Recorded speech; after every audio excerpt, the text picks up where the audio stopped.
Destiny.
And here they come.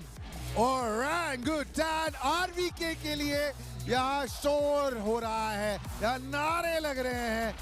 And here comes the superstar Aziz. Orangutan, जैसा कहा, they have been pretty much untested as far as the split 2 playoffs are concerned, and Reckoning knows that. Led by Antidote, the IGL, the captain, the leader. ये दुआ मानते हुए और ये जानते हैं what a massive opportunity they have in front of them. Following Antidote is Raw Fuel. There's a lot of noise here on our sets, and last but not the least comes the man called Tesseract. He's smiling. Will he be smiling at the end of it all? And of course, इनके coach orangutan की ये army क्या आज यहाँ से निकलने वाली है ट्रॉफी लेकर? They're not going to stop, because they know that they're going to cheer them on till they don't lift that trophy. But who are they up against? It's been a dream run for this team, and they are up against the best team in the competition. Ladies and gentlemen, it's time to bring on Reckoning!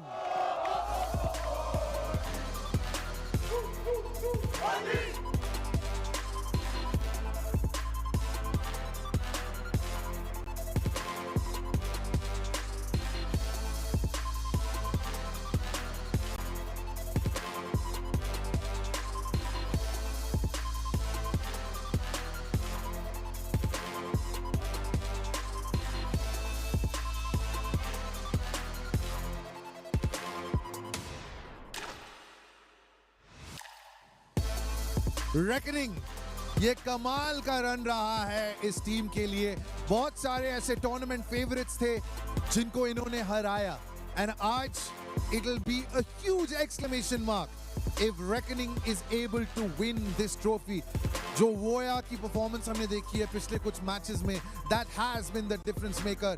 But Harsh, with that little heart sign, आज दिल भी इनके साथ होगा और शायद दुआएं भी. लेकिन now comes Deadly, and it is amazing to see OG's fan army also applauding the effort of Reckoning, of what they have seen. And here comes Slab, and a huge cheer goes up for the man. And now their coach, the man who has led Reckoning from behind the scenes, but he's been pretty much instrumental in making sure that they reach the finals. Right, time now to get into the conversation, the pre-match hype. Can we call Anti and Harsh right down to the middle? आ जाओ. आज trophy है तो camera इस तरफ रहेगा तो यहाँ देखेंगे. Listen man, you guys have stormed into the finals. हम बार-बार ये बोल रहे हैं, pretty much untested. यहाँ लोग आपको मैच छोड़ो, मैप पे नहीं हरा पा रहे हैं. Do you want to say something to all those people who have come here to cheer you on, especially with the kind of performance that you put? I mean, definitely a boost. And ये लोग बहुत, you know, I said before कि orangutan सिर्फ 5 बंदे server के अंदर नहीं है. ओरंगुटान पूरा आर्मी है जो साथ में खेलने आया, साथ में जीतने आया. So I think this is a moral boost for all the players and everyone, and I hope कि हम लोग और अच्छा खेलें और उनको उनके साथ खुशी और मनाएं. हर्ष, ओरंगुटान की हमने परफॉर्मेंस देखी है, लेकिन तुम लोगों की जो परफॉर्मेंस है, it's been nothing short of a Cinderella run. Lower brackets में गए, बहुत सारी ऐसी फेवरेट टीम्स थी जिनको तुमने शॉक किया है और अब तुम फाइनल तक पहुंचे हो. इन कुछ तो अच्छा किया होगा. यस, ऑब्वियसली हम लोग का लाइक जो जर्नी है प्लेऑफ्स का, पहला मैच हम लोग ऑर्गेनाइजेशन के सामने हारे थे, बट उसके बाद जो हम लोग का टीम का मेंटालिटी है पूरा चेंज हुआ है. उसके बाद हम लोग ने जो एक मैच लेके खेले, बहुत लाइक मैं प्राउड हूँ मेरे टीम के लिए. इधर तक हम लोग पहुँचे, जो हम लोग खेलते हैं वो हम लोग खेलेंगे, वही अभी फाइनल्स में भी वही सेम खेलेंगे. नाउ ये जब एनकाउंटर हुआ है OG वर्सेस Reckoning, जब भी मुलाकात हुई है, you guys have dominated Reckoning. Record जो है वो पूरा तुम्हारे हक में है. You've met 3 times, you've beat them 3 times. आज लेकिन with the stakes being the highest, are we going to see a sense of action replay? Definitely I think reckoning भी यही चाहेगा और हम भी यही चाहेंगे कि एक अच्छा वैलोरेंट दिखा सके पूरे क्राउड को. एंड आई थिंक जो अच्छा खेलेगा, because it's a final, it's a different ball game, and आज के दिन में जो अच्छा खेलेगा, जो अपना नर्व कंट्रोल करके खेलेगा, वही जीतेगा. हम जब ओजी के साथ तुम्हारे मैचअप की बात कर रहे हैं, हाँ रिकॉर्ड उनके साथ है, लेकिन तुमने इन्हें मैप पे हराया भी था. अब तुमने इनको पिछले कुछ मैचेस में देखा है, इनकी परफॉर्मेंस कैसी रही है, कुछ वीकनेसेस दिखी होंगी, स्ट्रेंथ्स भी दिखी होंगी. इस बार कैसे टैकल करने का इरादा है? लाइक मैंने तुम्हें लास्ट गेम पे बोला था जो same cheese, like I don't care कि सामने वाले कैसा खेल रहे हैं. हम लोग का जो स्ट्रक्चर है, जो हम लोग डिसाइड करके आए गेम में, वही करने वाले हम. सामने क्या करेंगे क्या नहीं करेंगे वो नहीं सोचने वाले. Okay boys, the next time I meet you, will you have the trophy in your hands? Definitely we will try, but so definitely we'll try, we'll give 100%, and if that's enough, definitely we're going to win lift the trophy. Okay, how confident, कितना आत्मविश्वास है कि आज तुम एक upset करोगे और वो ट्रॉफी उठाओगे? वो तो तुम्हें गेम में दिख जाएगा. Woohoo! All right, please. A little friendly spirit, but you know what? In about 10 minutes time, it's all gonna go out of the window. कहते हैं कि clichés जो हैं इसलिए cliché होते हैं क्योंकि they sound good. May the best team win for this trophy. The fight is on between Orangutan and Reckoning. Back to you boys in the studio. The long-awaited grand finals are about to begin in a couple of moments, but indeed a Cinderella run for Reckoning Esports and the opponents, OG. It's been an absolute storming into the grand finals. Now, of course, as Antidote said, whichever team is going to be able to control the nerves and play well and show a good game of Valorant should be able to win this tournament. That is absolutely true. When we started this tournament a few months ago, we were just here to crown the best team in the country. But instead, we ended up kicking off an arms race, which resulted in so many players from across the world coming into this region and elevating the scene to a whole new level. And today, the throne lies vacant. Orangutan are looking for ascension. Reckoning Esports are looking for redemption, and we are just one match away from crowning the best team of this nation. Put your hands together for VCSA Grand Finals, baby. Let's get this show on the road.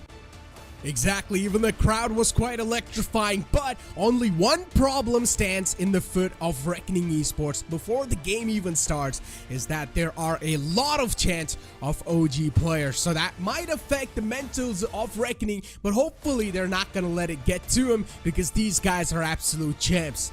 As the host mentioned, indeed it was a massive Cinderella run for them, but now this is what it really matters and comes down to. The slates are going to be cleaned up, and once again these guys are going to be starting with a complete new start, so I'm really down to see what the map veto is going to look like. As I said, OG, they have made it from the upper bracket, so they're going to have the first two bans, and also they will be able to pick the first map. So with that map veto itself, it seems like the stars are aligned with OG to have a good start, but you never know. Maybe Reckoning Esports can pull things back. So far, we've called Reckoning Esports the king of adaptability, but are they going to be able to adapt to the firepower of OG? I don't think there's much adaptation that can be done against a team like this. OG tend to be stubborn, they tend to be very violent when things get down and dirty, and they are not afraid to throw the round into a state of chaos. Now, from Reckoning Esports, the team that we saw a couple months ago was a very disciplined team, but over the course of the first few games, we've seen them develop that ability to handle all the chaos. Can OG bring all of that today? Keep in mind, ladies and gentlemen, that if you see the map veto, you already know that OG dictates which maps will be played. They essentially control the narrative of the game. All that Reckoning can do is try to stack their stronger maps before the others. Now, I really want to know, we're seeing the first map of Haven. I want to know if Reckoning Esports is going to use the same Harbor Wiper combo. Or are we going to be seeing some sort of a switch up at the last moment? But Reckoning Esports goes for the fracture. Before talking about the map selects, I also want to focus on the map bans. Lotus and Pearl being banned by OG. Now they know how strong Reckoning Esports are on the map of Lotus. They have showcased their strength on that map, not just in Split 1, even inside the Split 2. And Pearl so far for Reckoning Esports has been quite a good map, considering they're quite unpredictable on the map of Pearl. So now that these two massive maps have been banned out, that's a big sigh of relief for OG, and they can focus now on their comfort zone. Exactly. OG have always banned Lotus, so that's been their comfort ban since the start of time. But I was concerned about which map they will pick up next. It only comes down to which map they are least comfortable on, and it happens to be Pearl. But now that most of the bans lie in the hands of OG, Reckoning can only just hope that they are able to stack their stronger maps before the others and somehow play, because OG are the ones who dictate which maps will be selected. The first one's obviously going to be Haven. We've seen Reckoning go for quite a lot of experiments, and it seems like that Harbor Viper composition is going to come into play once again. They will try to steal this play from Loud's playbook. I just hope they're able to make it work better than it was last time.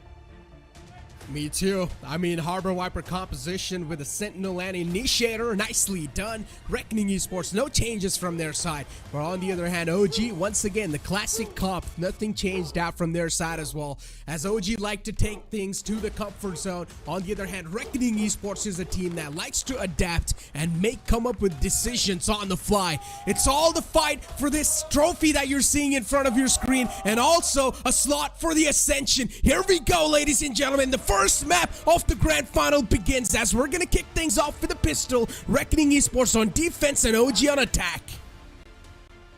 OG have looked like a very phenomenal team on the attacking side. Their pace changes can be very difficult to adapt to, but considering that Reckoning Esports have the Harbor Viper composition, they should be able to dictate the pace of this game, because they have the ability to slow things down to a crawl. So if OG try to hit them hard and fast, I wonder how Reckoning Esports will react. Oh, Deadly 10 peeks out. Oh, that's a quick tap on the skull. A nice headshot to start things off. And Reckoning Esports able to back it up instantly as well. Nicely done. Things going quite back and forth, and now Antidote as well, looking to swing back into the swing of things, but he will be deactivated as well. Reckoning Esports starting things on a great note. They've been cut down instantly. Any attempts of showing aggression towards A-Long were futile, as Reckoning Esports, while they had a wonderful stack over here, they hit some really nutty shots, which send almost everybody from OG packing. It's down to Aziz and Rafuel now, and at least they have the spike on their backs, so they can still have some hope of planting, but they will be instantly crunched. There's already two people coming in from the back lines. Meanwhile, they are yet to deal with Deadly, and here comes the flank. It's all down to Rafuel now. He's been the start of the show. He's been the start of the team, but for now, he will just be another body in the ground. Good way to start things off, and a good way to kick this tournament off, too. Of course, the crowd's quite ready as well, and it seems like all the chairs are packed, too. So I'm loving the vibe so far. But Flabin being able to get 3 kills right off the bat and start things off on a great note. Yeah, OG, I guess the first round not the way they wanted to go, but it's completely fine. Now they're going to be forced onto an anti-eco, while the opponents are going to have the better weaponry. But as I said, recently inside VCSA playoffs, you never know, man. These anti-ecos, they've been quite unpredictable. Oh, definitely. Especially anti-ecos when Reckoning Esports is involved. They usually are the kind of team that loses the pistol, and they're very good at stealing the momentum away in the second round. But the very opposite could happen to them as well. OG looking for a really quick plant. They just dash inside, take the Nebula, and they plant that like deep into the ground. But Boya is able to get 2 kills without even seeing his opponents. That Sixth Sense really striking hard. Oh wow, Reckoning Esports, I don't know what they've had for breakfast today, but they're able to hit all those shots right onto the dome of the players of OG. We talked about the firepower that OG has, but so far, Reckoning Esports, they've got their aim on points, and they're looking quite crisp. Yeah, Woya, especially with that play through the walls, he was able to find those connections, and right off the bat, he was able to give a massive man advantage to his team. So yeah, no chance even stood onto that anti-eco. Now we're going to move on to the buy rounds. This is where Reckoning Esports will be truly tested. Reckoning will indeed be tested, but if OG can pick up the pace so quickly, then I'm starting to feel concerned about this already. They literally ignored the Viper Toxin screen, they ignored all the other utility that all the other utility that Reckoning had placed over there, and they were able to plant it as well. Now imagine what would happen if OG continued to strike at such pace and back off with all their members alive as well. That would be disastrous. Oh, wow. Oh, now this is a disaster. Flabin scanned through the woodworks and instantly gets destroyed. Even Deadly can't do much. As he tries to peek his ease, he will be sent packing. There we go. The bosses once again walk on their territory. And they make a mark already as soon as the round starts. That was a really good solo recon in the midst, 2 players. And RVK will only be able to get 1. Vandal retrieved, and I guess Trist is now going to go for the save. It makes a lot of sense too if he actually does want to. Or he can give it a shot. Voya is all by himself on the site, so Voya needs to go for a fight no matter what. Peeks out and actually gets the first frag to OG. There is definitely a little bit of struggle being seen, but it's okay. Things are under control. Raw fuel under heaven. And Trist looking to peek out as well to the site. I really want you to focus on how much resistance Reckoning Esports is trying to show towards the site control of OG. Right off the bat, in the pistol round 2, Reckoning Esports, they went with aggression of their own to cut off the entire aggression of OG. And so far, that's what Reckoning Esports are trying to implement. Yeah, it's a different factor that it did not really work out in this round, but it's completely okay considering they didn't even have the superior weaponry. Yeah, and the fact that they're able to get 3 kills itself is impressive enough. They need to keep the economy of OG humble. If they don't, then OG will start snowballing out of control. And it's important for Reckoning Esports to keep getting kills like these, not let OG walk away with too many weapons alive at the end of the rounds. I mean, the pressure that the crowd puts upon them itself is too much to bear. You don't want the added pressure of your wallets weighing you down as well.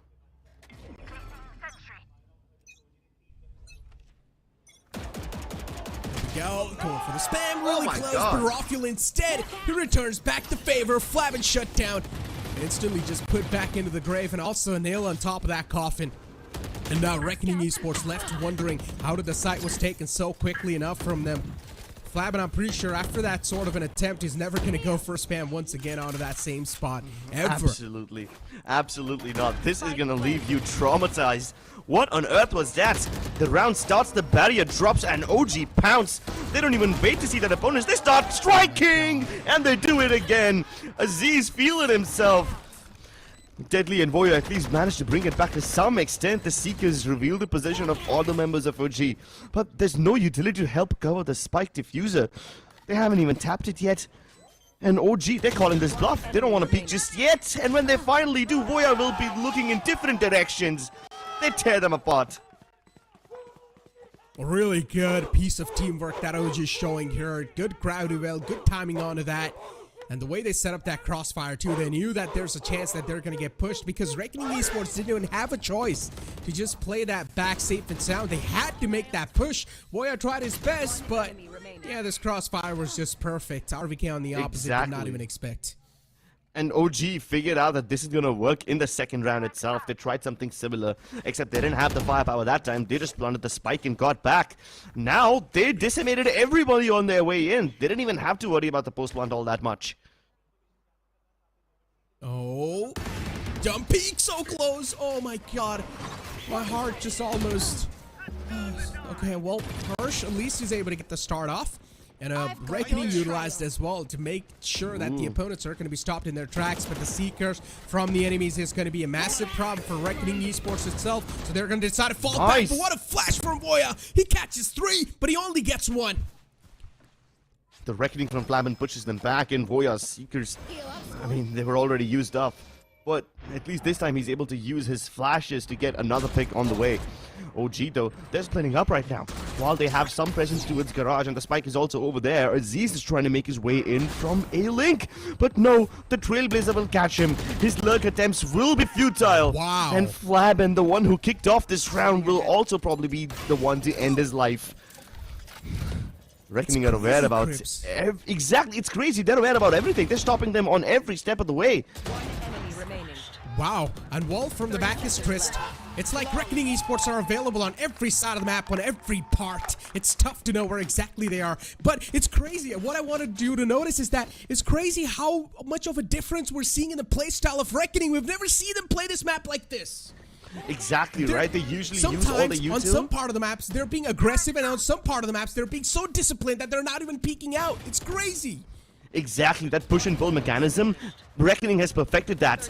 You usually push out to either gather information or to make that play. And while you do that, the other part of the map usually remains quite passive. But this time, they're able to box OG in really quickly. They're stopping them in every step of the way. And every little step that OG takes, Reckoning know which direction it's going in. Oh my god. Oh, really close. Actually, way too close for comfort. Tesseract, the bullet whizzes past him. And now Rawfield too looking to just open the floodgates onto the A side, but there is Flabin available. Flabin gets a little glimmer of his opponent, but he needs to expect that Rawfield's going to be moving it from the back lines, and that's what exactly is going to happen. Rawfield finds the first pick, and now is also looking to get the second one, but Voya's not going to be the one to fall in the trap. Instead, he's going to take his sweet time, playing a little defensive, and also waiting for his team to rotate on towards the A site. RVK on the opposite side, though, is still in the mid, going for the lurk around. And OG, they've got things under control, and so far, so good. RVK basically figures out that nobody from Reckoning is coming in from the back lines, and that's why OG have tripled up on this crossfire.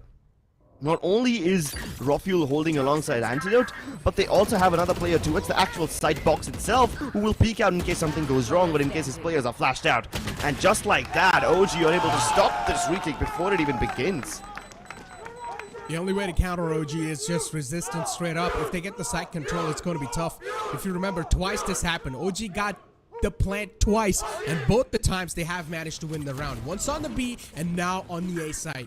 The only way to stop is not even let them have the site control. Just straight up resist that. Exactly. And Reckoning Esports have been able to successfully resist that. It's worked out. And something I've really noticed in the playing pattern is that OG are having a really good mixture of aggression and defense, both at the same time in one single round.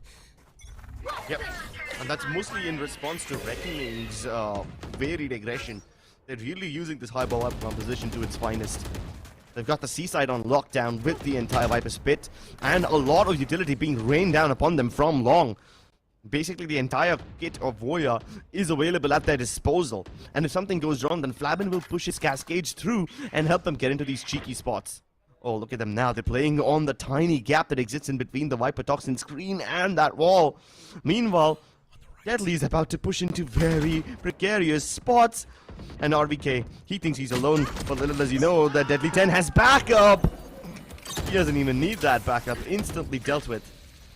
Oh, they really wanted to attack the Viper as well inside the pit because Seaside's on a complete lockdown. Hirsch is waiting on the opposite, and he also gets a lot of info. So now they need to fall back. They cannot afford to keep on moving forward to the B site. Position's compromised, and it's the enemy territory. You cannot keep on moving there, and Flabin's going to be the one to strike and knock his opponent.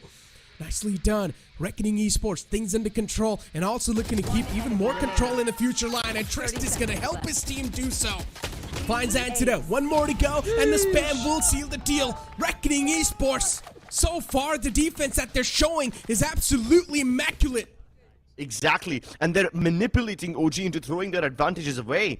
They have the Viper's Pit locked down on C, and that's exactly why OG tried to hit the A side. But what do they see over there? 3 members of Reckoning Esports just pushing them back with all sorts of flashes, animals, and water walls.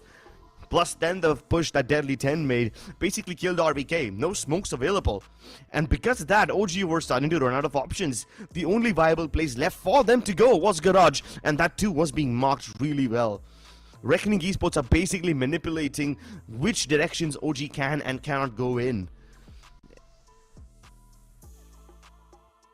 Reckoning Esports, they're ready for this matchup. I'm loving the fact the amount of research this team has done. It's being put to work, and it's working pretty nicely so far. 43, the scoreline's quite tight. And for OG to find any sort of a gap in between the defense of Reckoning Esports is getting a little tough as the rounds keep on passing by. And the way Reckoning Esports is also able to know exactly what OG wants to bring on the table. Now, what Reckoning Esports have realized in OG's past game is that OG likes to isolate these duels. But at the same time, they're not afraid to take a one-on-one duel against the opponents. So they probably know that there's always going to be one player who would try to go for an early duel against them. That's why they're peeking out at least 2 players at the same time on some part of the map. You can see them always. There's at least 2 players peeking out at the same time on some part of the map because they want to get an early advantage against OG. Exactly, and even if they know that OG are comfortable peeking one by one, they're also aware of the fact that one of them could easily turn into the lurker at any point. Like, for example, right now you've got the Astra RVK trying to make presence on C, and while on C side he can be considered as the entry fragger, he will turn into the lurker while his team tries to go towards A. So those interchangeable roles that OG bring to the table are also very, very nice. For now, OG aren't keeping their position towards a secret. They're giving away sound cues. Plus, Reckoning have found out quite a lot of information. So this impending execute, it can be seen coming from a mile away, and Hoya's prepared for this one. Rofuel had a flash to assist him into the dash in, but he was dealt with instantly. Now let's see whether Reckoning respect this lockdown or not. Yep. They do respect it, but I think they will try to get a kill or two via heaven. Maybe they will, and yeah, that's what exactly happens. Voya able to find one, and already the man advantage is stacked for the players of OG, considering the opponents don't have the superior weaponry. OG will need to make sure that they're going to be stopping themselves in the track and now play for the post-plant position in quite a disciplined manner, because they've got one Stinger and one Sheriff, and that can only be worked effectively if used nicely enough in the close quarters. And as soon as one of the player peeks out, he gets dealt with, and Tesseract was able to find one of his own, but not much, because Flabben's going to seal the deal on both the players. Nicely done. Reckoning Esports, now they've got a 2-rounds lead. Jeez, Reckoning Esports are really good at just fragmenting all of these fights.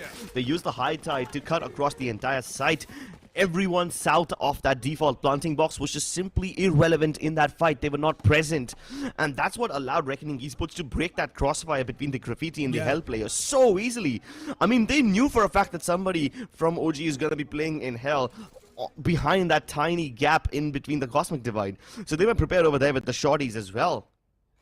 Yeah, and I really want you to notice, I'm really sorry to cut you off, but and one more thing that Reckoning Esports did was they did not peek out in the previous round at all. They did not go aggressive because they knew that the previous round was an eco round for the opponents. That means they're going to have Sheriff in the hand. The only way to find advantage with Sheriff and eco rounds is to go for straight up aim duels. And Reckoning Esports did not gift those, but as soon as I say that, this time they're trying to make a double man push, but it gets countered single-handedly by RVK. And that man is the real difference maker.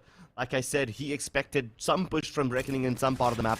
And like you rightfully pointed out, Reckoning Esports didn't go for that push in the previous round, so they had to go for it in the buy round. And OG saw it coming from a mile away. This time they've already placed the lockdown and the high tide as well, so this really makes the job of OG difficult while entering this site. But the bigger question over here is, will they continue entering A or will they go elsewhere? Now Reckoning Esports are going to be in two minds. Have they done enough to push OG off? They don't know for sure yet, and that's exactly why they're going on this reconnaissance mission. They want some information, but they end up getting much more than that. They end up getting a kill. Rofi instantly retaliates. He loses his teammates towards a shot, but look at how deep he is now. He's all the way towards defender spawn. Oh my god, Trist is waiting for the players to flow out a window. He gets one, but he's completely fine. He's done his job, and nicely done too. So much information now acquired, and Reckoning Esports knows exactly what type of places the players of OG might just be positioned. They know the exact placement off the chase board. And that's what they're going to try to play around. But I still like the adjustment on the fly that OG came up with. They've left Rawfield on the B side to cut off the rotation. But Rawfield now has already got the information that there's a man from the defender spawn closing in. And that's why you see Tesseract holding that angle. He's inside the garage area. Not peeking out just yet. Keeping his position unknown.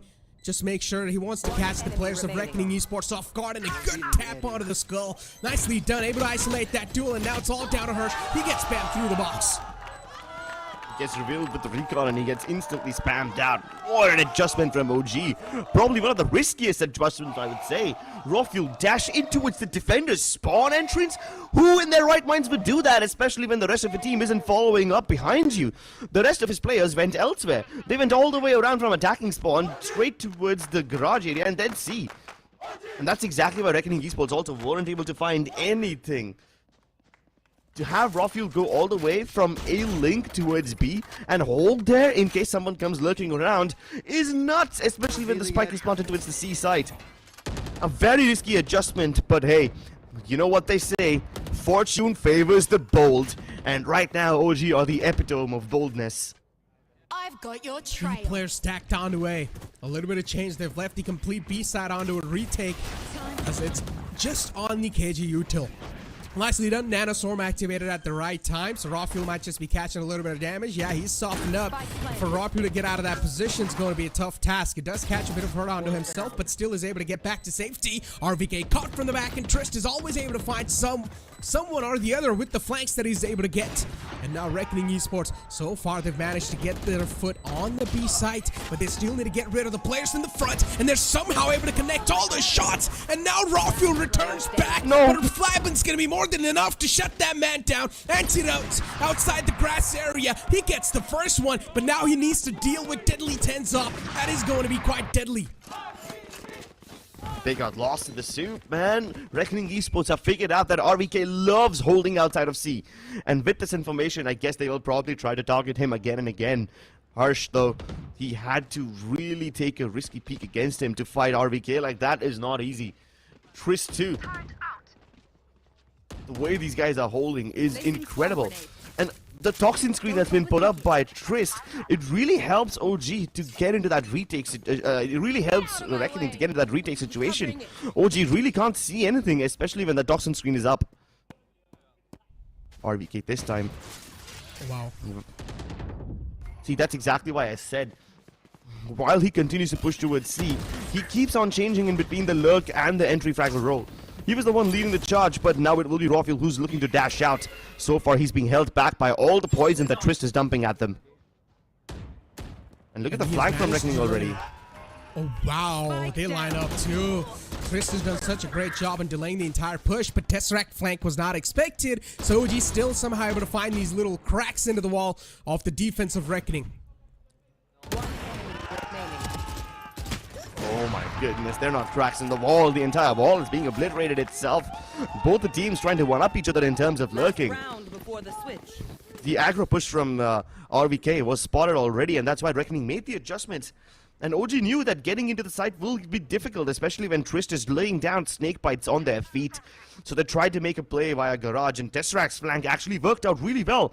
He got 2, but little did they know that Reckoning also had a flank of their own coming in. They were pushing out of the A lobby literally 10 seconds into the round, and they had OG surrounded. Instantly shoot them in the back, and that drops the spike on the mouth of Garage, making it nearly impossible for recover. As they say, hard work pays off, and it seems like Reckoning Esports definitely has put in a lot of works to read into exactly how OG likes to play their cards. And that's what's happening. So far, the trades are happening back and forth, and as you can see, Trist is being taken down, an antidote from the side of OG. Both the teams have lost 1-1 each. And this plant goes down too. As I said, if OG's going to have the site control, it's going to be next to impossible to get the site control back in your hands. But you never know. If Reckoning Esports is able to isolate these duels nicely enough, then it should be a date with destiny. Well, for now, Trist will not have his say of destiny. Flab and Harsh also looking to make an impact. No. But this flank coming in from Aziz, it can be disastrous. They can't even hear it because of the Cosmic Divide. And if that wasn't enough, the Hunter's Fury would have sealed the deal. Reckoning Esports, they do take the lead, but OG are able to bring it back to 7-5. Reckoning Esports, indeed, they have got a massive crowd favoring them, but it seems like it's not affecting the players of Reckoning at all. OG all the chants in their favor, but Reckoning Esports performing well enough inside the game to make sure, at least trying their best to suppress all those chants, and they've done a great job so far.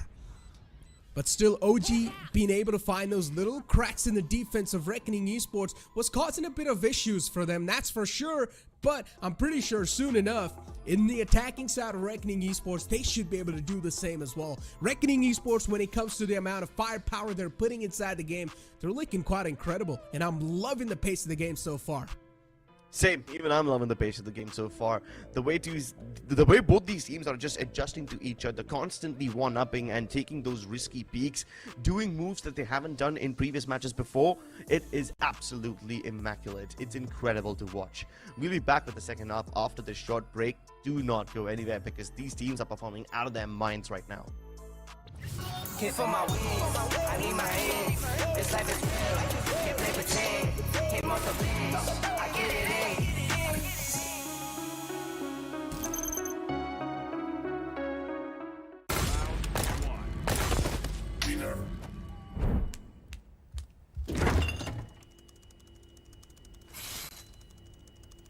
Bro, fridge meat के लिए, heat के लिए नहीं. Bro, this graphics card is making my frames drop. Come with me if you wanna game. The all-new OMEN 16 with advanced Tempest cooling technology, now with 5 heat pipes and 4 thermal outlets. The OMEN 16 with 12th Gen Intel Core i7 processor to make you forget your frame drops. Now that's cool. Game on with Tempest cooling.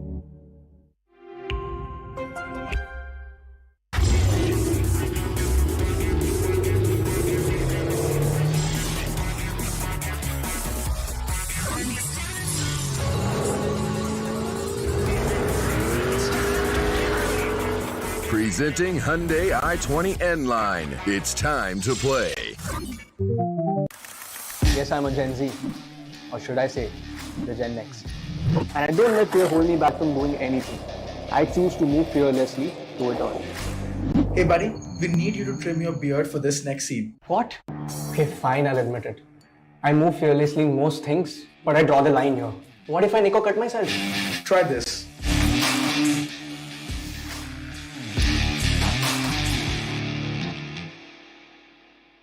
Phillips. Hit for my wins, I need my hands. This life is real, can't play pretend. Came off the bench, I get it in.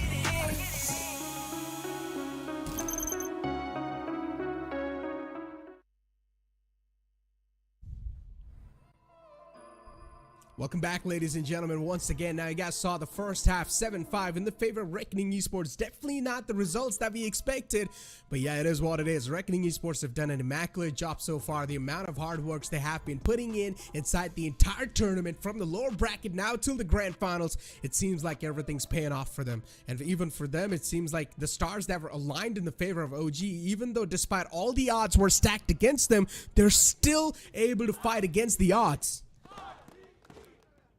They fight against the odds, they fight against everything, and I think for the first time in a very long time, OG are facing enough where they did not have the advantage.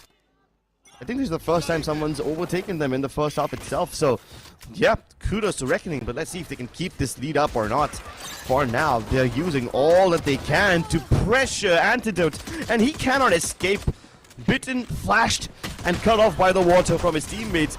OG make a bold push out of the high tide. They catch everybody from Reckoning off guard, and it's up to Harsh somehow to make his way into the site, and he's able to shoot his way to success.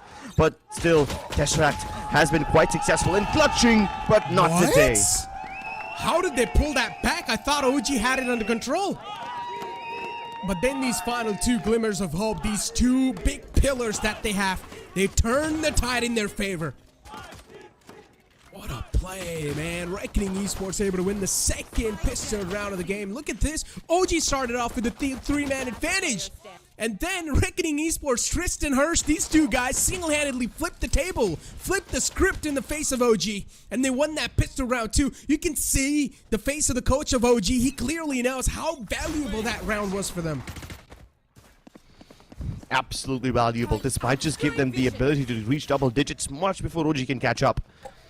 And now they know that OG is on an eco, so they will also try to take their sweet time, avoid walking into any of these traps. Antidote making first contact. He's seen them fall back from C right now, and he should be able to relay the information about the A hit. But will Rofiel be able to act on that information? I don't think so. 19 HP only, man. Not looking that great. And now, as this anti-eco continues, Reckoning Esports, of course, having all the advantage so far. The attacking side, Reckoning Esports, they're able to breach in the site perfectly enough, but if OG are going to hit shots like that, then things are going to get even more complicated. RVK looking to breach in from that wall. As soon as he does that, he gets met with a lot of bullets. Another good flash from the side of Reckoning Esports, and that's going to give them the site confirmation. Nicely done. Defense, which I mean the post plants, played perfectly from Reckoning. Even the Reckoning supporters are quite a lot. So yeah, an electrifying moment indeed in the history of South Asia. These two teams, legendary teams, meet against each other. The Wolves versus the Apes. And so far, the Wolves have got their advantage. If it's Wolves and Apes, you know this game is gonna be wild. Wildlife. Probably fit in a National Geographic joke in there somewhere. But I'm glad to see that even the Reckoning fans are starting to make some noise over here. It can be quite overwhelming to go up against the loud OG crowd. Here comes Deadly, dashing in. Deathstrike was prepared for this one. The recon now doesn't reveal all that much, but that's okay because OG don't need any of that information. As they cut off the tip of the spear, they send the rest of them packing towards garage, and Enrique sends them packing back to spawn. Well, I guess that's how quick it was for OG to once again turn the tide in their favors. But considering it was just a bonus round for the opponents, you can't really say a lot. But OG's crowd, man, it's hard for me to even hear my own words. That's how loud they are. Imagine the arena right now. It's going to be shaking with the amount of these apes are making. It's not too late, ladies and gentlemen. You can always go ahead to bookmyshow.com and get to the arena. It's just the first map. It's going to be a long best-of-5 series. You can still make it over there if you're in Delhi. Yeah, if you're in Delhi, though. If you're somewhere else, then yeah, you guys have missed the opportunity. Oh, what a quick flick. Rafiel once again. Yeah, once again, a fiery start for OG. Another one could be on the cards over here. They know that Rafiel's over here, so they will do their best to avoid the operator. That's exactly why Trist is trying to make a play that RVK was always making. Just stay on the edge of C and look for opportunities. Enemy tag. For now, they're just looking for information. The drone does get one tag, and that's a little bit of information revealed. But I'm pretty sure that OG can still smell the Reckoning esports players around them. They're doing their best with Aziz's utility to figure out whether they've fallen back or not. And RVK knows that there could be a potential C hit coming, and he won't be able to hold it by himself. So it's best that he gives up the site and regroups with his team for the retake. Of course, they have the man advantage going into the retake, so it shouldn't be a problem for OG. Spike planted. Spikes planted too, 9-6 the scoreline. Both the teams are now going to start to feel the nerves, and look at the flank from her. She's on the lurking point, but really good recon dart just to make sure that the opponent's not going to be outside. But Hirsch was waiting for him, and he's also going to be able to knock on the doors with a lot of threat now available for the players of OG. Going for random spams. The defuser's being stuck as well, made it all the way to the halfway. And Reckoning Esports, now they will need to make it clear enough, bold enough against the players of OG, and Flapper single-handedly, he takes all of them down one after the other. Shots not connecting, but in the end, it's okay. Rafuel's going to be in the back. They sweep it under the rug. Nicely done, and also maybe a free operator if they want to pick up, but a lot of those times, people don't really pick up ops on the attacking side. But hey, who are we seeing? Sukumal in the crowd as well, and he's actually supporting Reckoning Esports. You love to see it. He's always been one to root for the underdogs. Orangutan, like the trivia suggests, they are yet to lose a map in VCSA Split 2, and this might just be their first loss. A very uncomfortable loss. Not the right way to start the finals. And Reckoning had their win conditions very, very active. They knew that Twist will just be able to hold down the defuser with the snake bites, and Harsh was acting like the X Factor. He was the one who gave up his own life and tried to make the lives of OG uncomfortable in that post-plan situation. For now though, Harsh can't make any of those plays. His teammates will have to lead the charge, and Trailblazer that's being used by Aziz, it doesn't really spot too much, but still, OG know that Reckoning are right around the corner. I suggest you move! Reckoning used, and now OG will be forced out of sight. A free site control in the taking for Reckoning, but look at Aziz, he's still on top of the side, and at least he gets traded out, so that's a good news for Reckoning. But there's Rafiel on the opposite side as well, only down to 15 HP, but Hirsch once again from the back scoops them up. And Reckoning, out and over, they've got the site control, and with only 3 up, OG with only 2 players don't exactly know what the game plan's going to look like for them, considering now there's also a lockdown being initiated. So OG now will need to fall back and respect that, and probably will go for the save too. Nicely done by Reckoning all the time, able to force out the players of OG, and so far, none of us expected this, but this game is looking like a one-sided affair. And OG just simply don't know how to hold on to these sides. I mean, they had all the information. They knew that Reckoning are going to commit to this ace site. And yet they can't really do much. Whenever Rafiel tries to make a play of some sort, he has to jump through so much utility, jump through so many of these walls. He just simply doesn't get to peek comfortably. And if that's not enough, the Harbor ultimate makes it nearly impossible for OG to continue holding angles or maintaining crossfires. They're doomed if they stay, they're doomed if they leave. Reckoning on making them run out of options.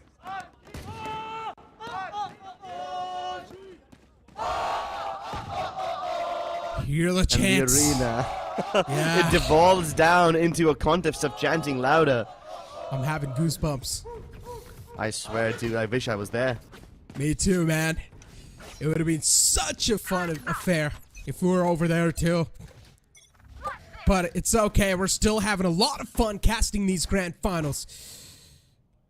A moment that we all were waiting for, but so far we're seeing quite an astonishing result. I mean, hey, my pick is Reckoning Esports. And this is the map pick of OG. They had the opportunity to ban 2 maps and have the first pick as well. So they had their lay of the land, but now Reckoning Esports are laying down the law. Knocking on the doors of B once again. This is going to be a fast hit, but it's not a full-blown commitment from all the players. There's still 2 players holding back. Aziz gets stunned, bit by the Trailblazer. It's Rofield who somehow comes to the rescue, but he can't do anything. The post plant, it will not be here yet. The Hunter's Fury was thrown in just to make sure that Reckoning Esports don't get the opportunity to plant that spike, but they are in no hurry to do so.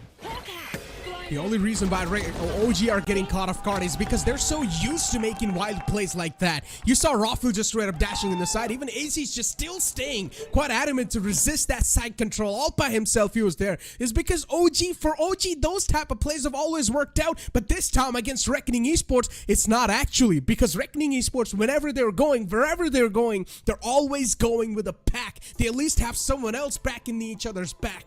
And that's why OG never able to do anything against any player of Reckoning Esports so far. Only if they're able to find isolated duel, that's when Reckoning Esports are sort of falling shy. But still, to find those isolated duels, it's really tough against Reckoning with the play they're playing so far. Reckoning Esports having never experienced the comfort of an upper bracket match, never having experienced the second chance opportunity available to them. And then on the other hand, you have OG. They've never faced the hardships of the lower bracket. And when these 2 teams who've been forged in different kinds of environments face against each other, you could really see why going through that lower bracket is helping out Reckoning Esports. They've had to adapt and reinvent themselves so often against every single opponent. Finding out how OG works is basically second nature to them now. Voya with the Seekers and Deadly 10 with the Blade Storm. They're looking to put an end to this entire first map. And OG so far, they're struggling to even get a single round win on the second half so far. I've got your trail. A really good way to take the main control, and now Tesseract will need to respect that. First time you see the players of OG not exactly going for a straight up duel, but what a shot from Deadly. Once again, a great way to open things off, and now Tesseract's gonna tuck himself too short, but still, so far, Reckoning Esports, they haven't really moved in deep yet. Instead, they're going to decide to fall back. That was a little fake presence, and they've also managed to pull away a rotation. Hurst gets the second frag, and Tesseract out of the board as well. Big threat neutralized. AZ's and Tesseract out the gate, and now 1 more to go in the name of Rafu, who can put in a lot of work.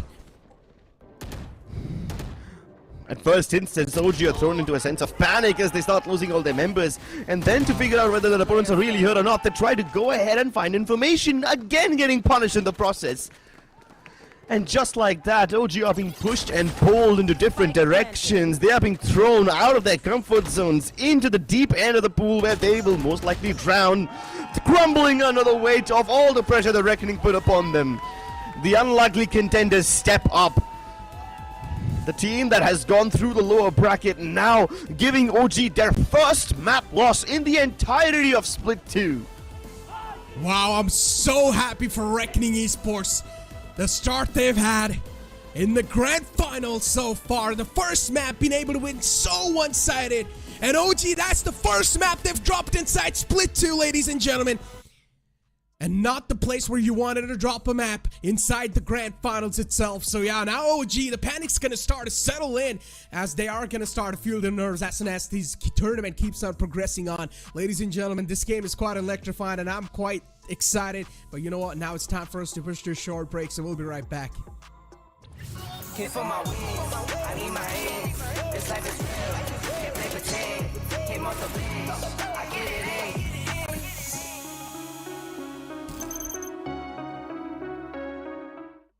Feeling under pressure.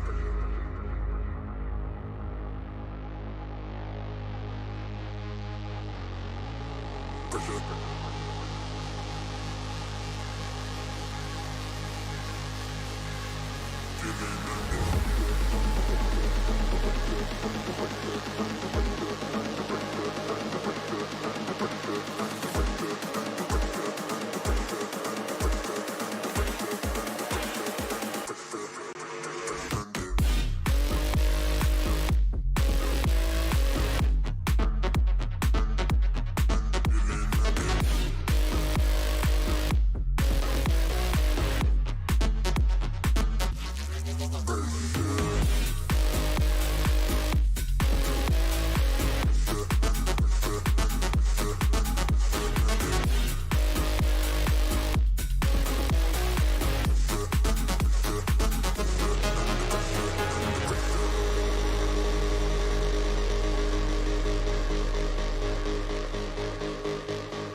Considering this maps do favor the attacking side quite a lot, OG needs to go a little aggressive and find that information quickly enough for exactly the hits coming true. They've also got rid of one of the trap wires from Arcade, so this should be a free flow for the players of Reckoning Esports, and that's what exactly is going to happen. Now it's all going to come down to the post plants, but the frenzy in the close is striking the players down. A good trade though. Tesseract able to get things back under control into his teams, and now it's a 4-on-4. RVK looking to close the distance, but is soon enough going to get met with a lot of resistance, and that's what happens. Flabin takes him down in the close quarters. No, but they're still not afraid of backing off. Flabin continues to push the envelope, and Voya gets the timing down to perfection. Tesseract was looking to set his teammates up for success, but now there's no teammates left to support, so it's all up to him. Him and his capable bionic arms. He knows where Voya is, but he's yet to find Harsh. And now with the fault line, he can probably figure out where he would be, but none of them are actually looking to face him. They creep and crawl around him, they surround him, and Reckoning take the pistol win once again.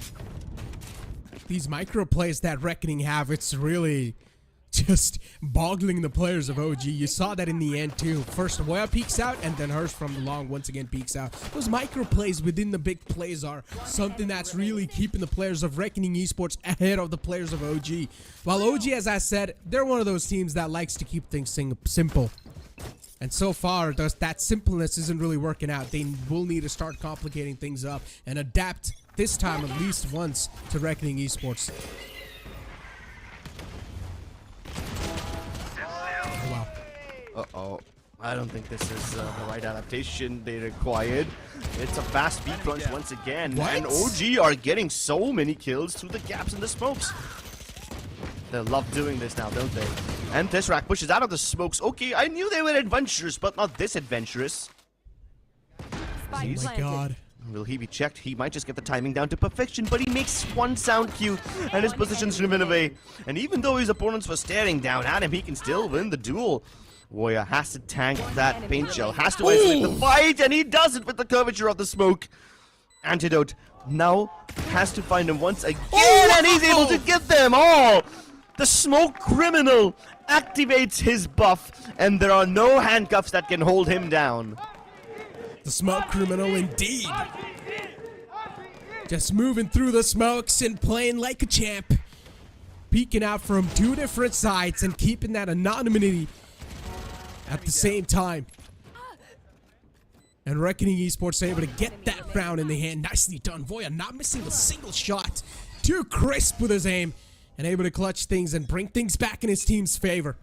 Once again, Reckoning Esports at least being able to win that round, but still they're going to go for a bonus as they've only got one Vandal on the board for themselves. It's a hero Vandal strat. Let's see how much of a value Voya's Vandal's going to find there. Well, it's a quick pivot towards the A side, and OG can hear this coming a mile away. They'll put down the mollies, they'll try to buy some time, but the rest of the rotations of OG members are not here yet. They're doubling up towards Sand, which is the play for Reckoning as well. But as they try to drop out, they will drop to the floor like a sack of potatoes. Jackass. Tesseract is able to get quite a lot done over here, but Reckoning have somehow stabilized. Now these two players are so far away from each other, they can't have any backup. At least Antidote's low on HP, so even the first touch of the Hellfire will kill him. But he dodges it. No problems at all. And he still gets the kill. My goodness, OG. Not only do they win the buy round, but they're also able to bait out a massive ultimate from Reckoning. That's a good win. OG's crowd is feeling themselves, man, but you can see the players, they're not too expressive. They're not showing a lot of expressions because they know them losing the first map itself, it's something the players themselves would not have expected at all, considering they also had the map veto in their hands. But now OG, they need to start taking things a little serious and pull things back into their court once again. Good stun, gonna force Aziz back. Uses a little bit of panic satchel, paint shell, but it's not gonna be able to find a lot, or not gonna be able to get done a lot of things. And OG, at least they have managed to keep the main control for themselves so far. As the players of Reckoning Esports once again looking to walk on the site. A little shoulder spotted. RVK gets rid of the player in the front. Deadly 10 not inside the game anymore, and RVK keeps on striking down the players. OG are putting in quite a lot of resistance over here. Simply not letting Reckoning Esports take even a foot into the site. And at least in the first two rounds, Reckoning were able to brute force their way in towards the B side. But now that they're trying to explore all their options, that firepower and momentum just seems to be missing. It isn't missing for Tesseract, certainly. He uses his own fault line and then swings out too. Doesn't even wait for Aziz to make a move along with him. Not that he needs any of them. They are capable of taking down Reckoning by themselves. No losses. Now they're whiffing no shots, man. Every single shot on the dot. That's what OG is able to do. So far, the buy round for them has been perfect. And now it's 2-2, ladies and gentlemen. OG able to equalize things out in their hands. And this is where Reckoning Esports 2. Now it's going to be a wake-up call for them. Flawless round 2 to, close things off there. So yeah, that's definitely good news. On the opposite side, though, Reckoning Esports, they've invested everything they've got on the board. So this round's way too crucial for them. And it's quite an interesting push as well, all the way from Arcade. Indeed, it is a very interesting push, but it will be met with resistance. And RBK takes off the hat. Might as well take off his opponent's head with the amount of information they've got available. And he's looking to make that play once more. The flash doesn't save them at all. Twist dead to rights, and the orbital strike gets responded with a rolling thunder. Wow. Somehow Voya and Flabbin still managed to make their mark. They survive all of this, and now the lockdown, it's gonna prompt them, invite them into the waiting arms. Down to 1v1. This is the opportunity Flabbin had been looking for. Spike recovered, still far away from Aziz, so he can go for that plant safely. 1v1 scenario, Aziz with 70 HP. Both the players soften up, but it's Flabbin who's quick enough on the trigger and shuts down Aziz. Nicely done. Reckoning Esports. Another round on the board for them. Once again, as soon as they realize now that their economy is in a massive trouble, they pull the round back in their court.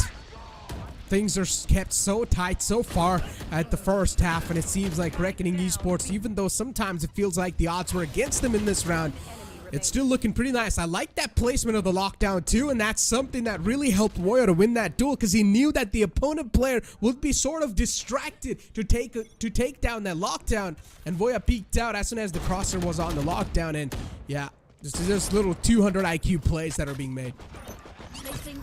Such a good response to all those ultimates. They thought they would drive Reckoning back, but instead, here they come, diving in. Deadly 10 goes from drop all the way to the other side of that tall box, and he gets all of these kills. And OG have been trying to make these swing outs of smokes. They found decent amount of success in the past, but this won't work now. It won't work for the second time. Indeed it won't. Hirsch towards Dish. And now that OG, they've gotten half of the site control, but they haven't gotten the main piece of the cake yet. And that's what they're looking to take into hand. Molly to make sure that he's denying the entire rotation from main. And here we go. The post plant's clicking to play. And Reckoning Esports out of nowhere, a flawless round. Such a quick one, too, to wrap things up. And they knew exactly how OG would respond. Basically not leaving anything up to chance over here. They make that fast play work. The crunch the crunches that Reckoning Esports were doing towards Arcade and B main were also working in the past. That they decide to go for something similar to its A this time. A crunch coming out from drop as well as A main. It's simply too good. Plus, you wouldn't expect a Jet to go on top of the tall box over there because it's such a risky position to be in, especially when you have no information about where your enemies are. So Deadly taking that position on top of that orange box was not something OG would have expected because it is a suicidal play. They would have expected Reckoning to play to their senses, not recklessly like this.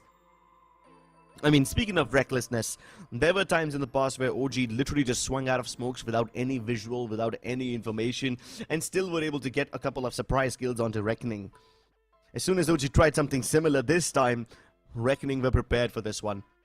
You can't surprise them very often. They pick up these little traits and these tricks very, very quickly.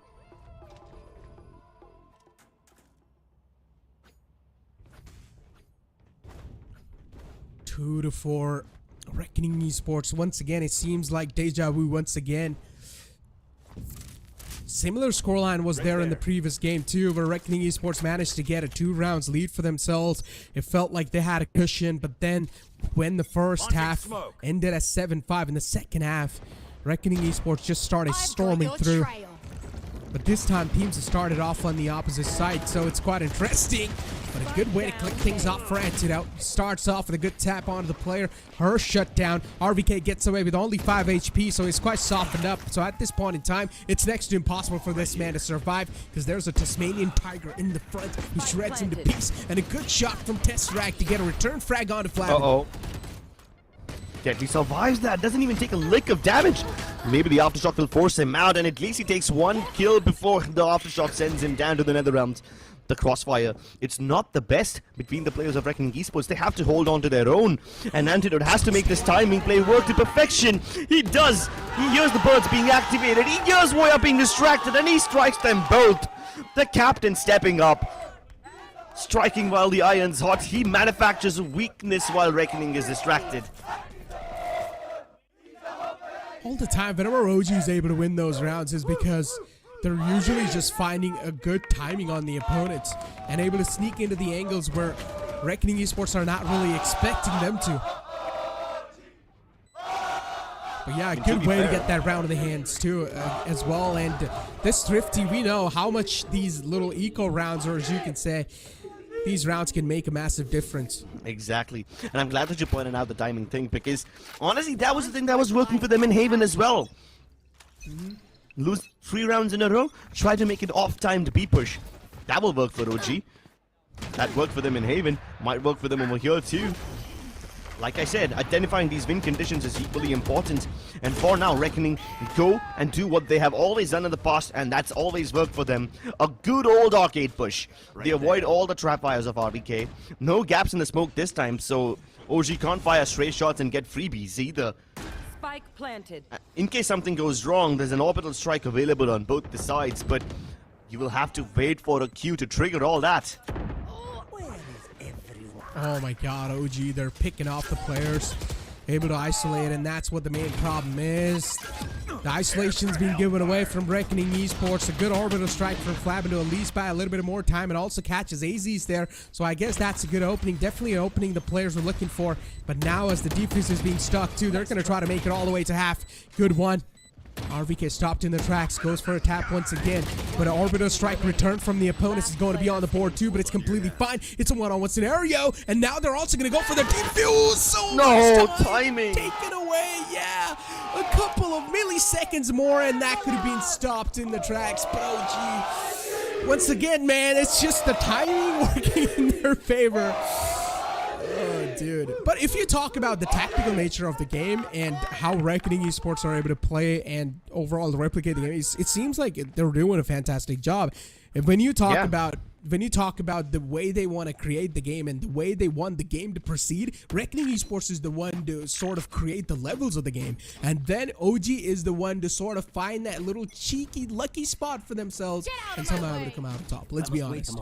Yeah, the illusory nature of Reckoning Esports, it gets them the win quite often, but then OG hold a mirror up against them and they recognize their weaknesses. This is like something that's straight out of a fairy tale. We did describe Reckoning's story as a Cinderella run, but now you're really starting to feel the magic. As logic dissipates from the rounds, as Deadly 10 takes matters into his own hands, he might just find the timing once again. And OG, they've already made quite a lot of rotations and adjustments. Clearing out step by step. Reckoning Esports start taking arcade control once again, and it's worked for them several times in the past. But look at this. Voya strikes, and this time he takes one more kill. OG, a double defense. What a jump up from Deadly 10. He is just running around like a bunny, but with a lethal weapon in his hands. Aziz somehow does recover, but there is just way too much ground to cover over here. Antidote sneaks past, but even he will be found. He hits the ground, and it's all up to Aziz. That one completely won off of Deadly 10's heroics. He got 3 kills himself. Just able to cut off or at least chop off his enemy's heads. And now Aziz, the last hero, standing into a complete desert storm, and even he will be engulfed. Reckoning Esports, the beasts, are definitely just making sure that they're devouring their enemies one after the other, piece by piece. And so far, OG, they are making sure that they're going to give a resistance against a team like Reckoning Esports, but then Deadly 10 does this. How are you supposed to counter that? Exactly, dude. I mean, it's not just Deadly 10 stepping up, but also the post-plant positions that Reckoning Esports are holding. You see in the previous round where they lost and OG was able to recover, that was a round where Reckoning Esports had 3 of their players playing one-and-done positions because they knew that even without the man advantage, they will be able to win. But this time, Reckoning Esports adjust. They play from the site and tower itself, backing each other up, knowing that there's no orbital strike available on OG. That's why they're able to take those positions. But look at the massive aggression coming out of OG this time. They have absolutely no remorse. They push deep down into its A main, and as a response, Reckoning take drop control. They're already in the backlines of A main, and OG have no way to check their backlines. It's like OG are always a step ahead. If you're gonna take men, they're gonna take dish. What? That instant adjustment, once again able to adapt to the aggression of the opponents. And instantly you see Deadly 10 just straight up dashing onto the main. And now Deadly 10 too, recognizing the fact that there's going to be Antidote onto the opposite side, peeks out and puts the nail in the coffin right onto its dome. Reckoning Esports, another round. A force that's, of course, Reckoning Esports able to deliver onto a perfect level. And now Voya has also got his hands on the lockdown. Well, you can consider that a free side take. I guess now a B take is going to be coming in where Voya will place a classic lockdown towards the underpass area. That could very well be a possibility, but this round is pivotal for the entire narrative of the game. Up until now, OG were responding to whatever Reckoning Esports are doing, and they weren't exactly making aggro plays of their own. But the one time they try to do that, Reckoning Esports respond from the other side, and they take control of A by simply running OG out of the server. Yeah, this time too. And look at Rawfield. Sorry to cut you off, but I was just saying that Rawfield's only got 1 kill, and you cannot even blame the fact that Rawfield's not performing. It's just Reckoning Esports really keeping things tight. Yeah, they're keeping it a bit too tight. Just basically not going to find any opportunities. Showstopper pop. This could be dangerous, but not even a liquor damage. And Flabben baits Aziz into a false sense of security. Aziz thought he had them dead to rights, but he couldn't be more wrong.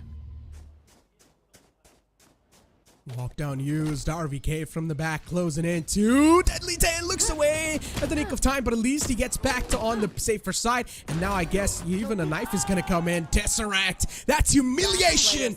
OG, nothing's working out in their favor. Now it's all down to RVK, the last player with only a bulldog in hand. Good connections though. But an instant flash to return back and RVK gets spammed through. What's going on? OG, they're getting humiliated. And once again, it seems like deja vu. I guess 7-5 will be the score. Sheesh, dude. I expected good performance from Reckoning Esports, but this is just a bit too good. OG are overthinking themselves to death. Oh, I can't see this again. You have to show this on replay? Seriously? Have to. It's too disgusting. I mean, listen, this is a team that went through to the grand finals undefeated, and now look at what's happening to them. And Crips, it's crazy. I was literally talking about this. I said, okay, OG have made an immaculate run to the grand finals, but what if things don't work out at the grand finals? And I guess that's what exactly is happening. OG this time having a semi-passive approach. I mean, on one end, they have Aziz pushed up towards A main, but that's about it. No other presence towards any other side of the map. And Reckoning are completely okay with taking things slowly. They know that OG will have some curiosity, some place where they would want to extend. But after 30 whole seconds of not seeing any activity towards A main, Aziz falls back. OG will put down a smoke over there to hopefully maintain control of the area that they worked so hard to acquire. But now they are stacking all their eggs in one basket, and the basket is labeled B. A 4-stack towards the B side is in progress, and Reckoning Esports are avoiding that area like the plague. They quickly go in towards the A side. Smokes deployed, Tesseract cut off from the action. And yeah, deadly updrafting also spots to enemies. So Reckoning basically get this side for free. Yeah, once again. And they're just making it look so effortless too. Yeah, the paint shield's gonna deal a bit of damage, but Flavin's good enough. It's all good in the hood for this man. Good flash, and Hirsch will catch him slipping by. Raffle not able to fade away in time, and once again, Hirsch peeks out on the back of that. Nicely done. The breach so far has been a massive win condition for the players of Reckoning Esports, and now OG, they step their foot on the ground. And this is where it's all gonna break down into a chaos. RVK, he loses his mate, but now is all by himself. Need to turn the tides, need to flip the script against the players of Reckoning. Is looking around, and Deadly 10 puts the nail in the coffin. Last man out of the gate as well. He was looking to flip the script, but he has to flip his mouse 180 degrees to get the shot onto Deadly 10. Had to look in too many different directions at the same time, and he got pushed and pulled apart. This is like some barbaric funeral over here. What a lead taken by Reckoning Esports, manipulating OG into discarding their advantage away. And it's crazy, you've never seen OG play so laid back, so step back. They're respecting Reckoning. You've never seen this from the side of OG. They're actually letting the side control be taken away, but OG, they've got no other option. They need to play the side on retake. The amount of times they've tried to give resistance against Reckoning, even that's not working out. Even the retake's not working out. Now, what are you supposed to do? I guess go aggressive once again, but this time set up each other for trades. That's the only way you're gonna get Reckoning Esports down on their knees. Yeah, you definitely need to change something. And if they don't change something, they will be cut in half.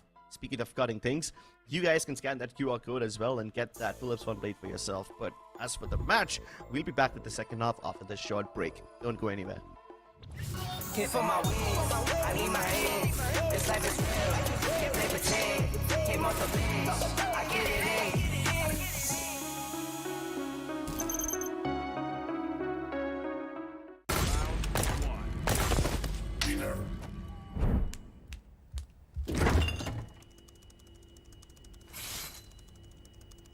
Bro, fridge meat के लिए, heat के लिए नहीं. Bro, this graphics card is making my frames drop. Come with me if you want to get. The all-new OMEN 16 with advanced Tempest cooling technology, now with 5 heat pipes and 4 thermal outlets. The OMEN 16 with 12th Gen Intel Core i7 processor to make you forget your frame drops. Now that's cool. Game on with Tempest cooling.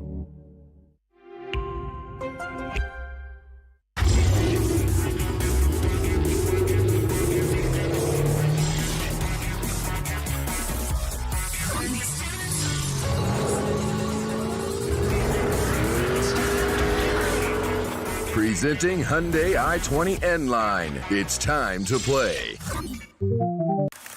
Yes, I'm a Gen Z, or should I say, the Gen Next. And I don't let fear hold me back from doing anything.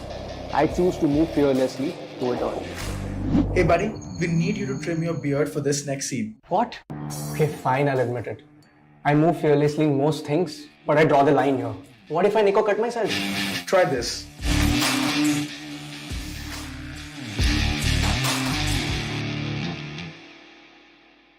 Phillips.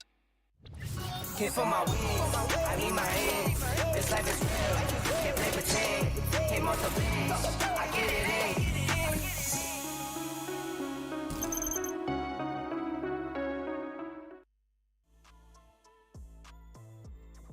in. And once again, we're back. Where Reckoning Esports are able to play the perfect game of Valorant. It feels like they know exactly what moves OG are going to make on the chessboard. And Reckoning Esports, they're always a step ahead.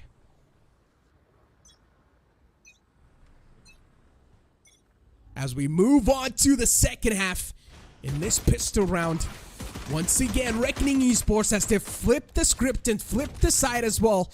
Now they're going to move to the defend. And we know Reckoning Esports on their defense have been one of those teams that is quite to be feared of. And they are going to make sure that OG will respect them. Yeah, for now, OG respect the A main push that Reckoning Esports are throwing at them. OG see 3 people at once and they instantly decide to pivot, which is a right move, but they try to re-aggress out of B main. The flash would have been perfect, but somehow Delta 10 can't get anything done. Hey, but Reckoning still have the HP advantage. Rofuel Antidote are super low on HP. Flabin will wrap them up. And once again, Reckoning Esports get the man advantage. Oh my god, wait, look did at they the really routes. not see this? What's going on? RVK, no, there's no way. He gets both of them. No. Dude, okay, I just lost my casting. What was that? I have never seen that. Usually when there's opponents on the other side on the floor and you're on the ropes, it's a death sentence for you. But RBK, probably one of the first people to actually turn that rope push into a double kill. Absolutely unbelievable stuff happening here in VCSA.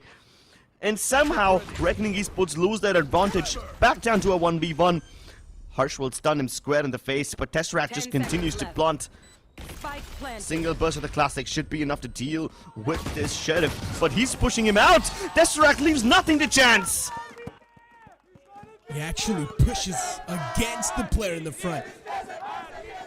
But still, Reckoning Esports, even though they lost this pistol round, it's not going to hurt them a lot. They've still got 3 rounds cushion left over. 8-4 was the first half, and on the back of that, Reckoning Esports, they can still lie safe and sound and quite nice, but this push from RVK, it turned the tide of this entire round and got those 2 kills. It felt like Reckoning Esports, once again, the stars were aligned for them in this pistol round too, but it's stolen away by that one single miraculous play by RVK, which shouldn't have worked out, but it did. And as I said, it's these lucky instances, it's these lucky timings where OG are really able to win those rounds, and that should be changed. Exactly.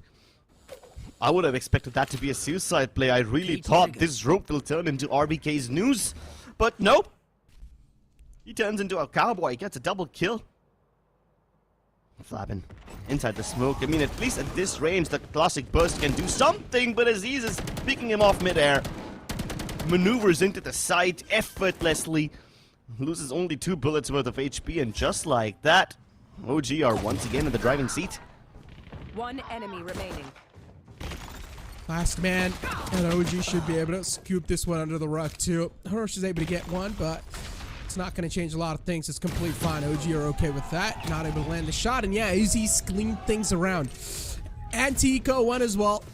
7th round of the boards for, or 6th round of the boards for the side of OG, and now this is where they're going to be tested thoroughly. Vandals and Phantoms on the board, superior weaponry, and with only light armors, that means they're still going to have enough amount of money. Or no, actually, I've invested every single thing that they have. So Reckoning Esports should also have the loser's bonus building up for themselves, so I guess not a lot of problem yet. Yet being the key word.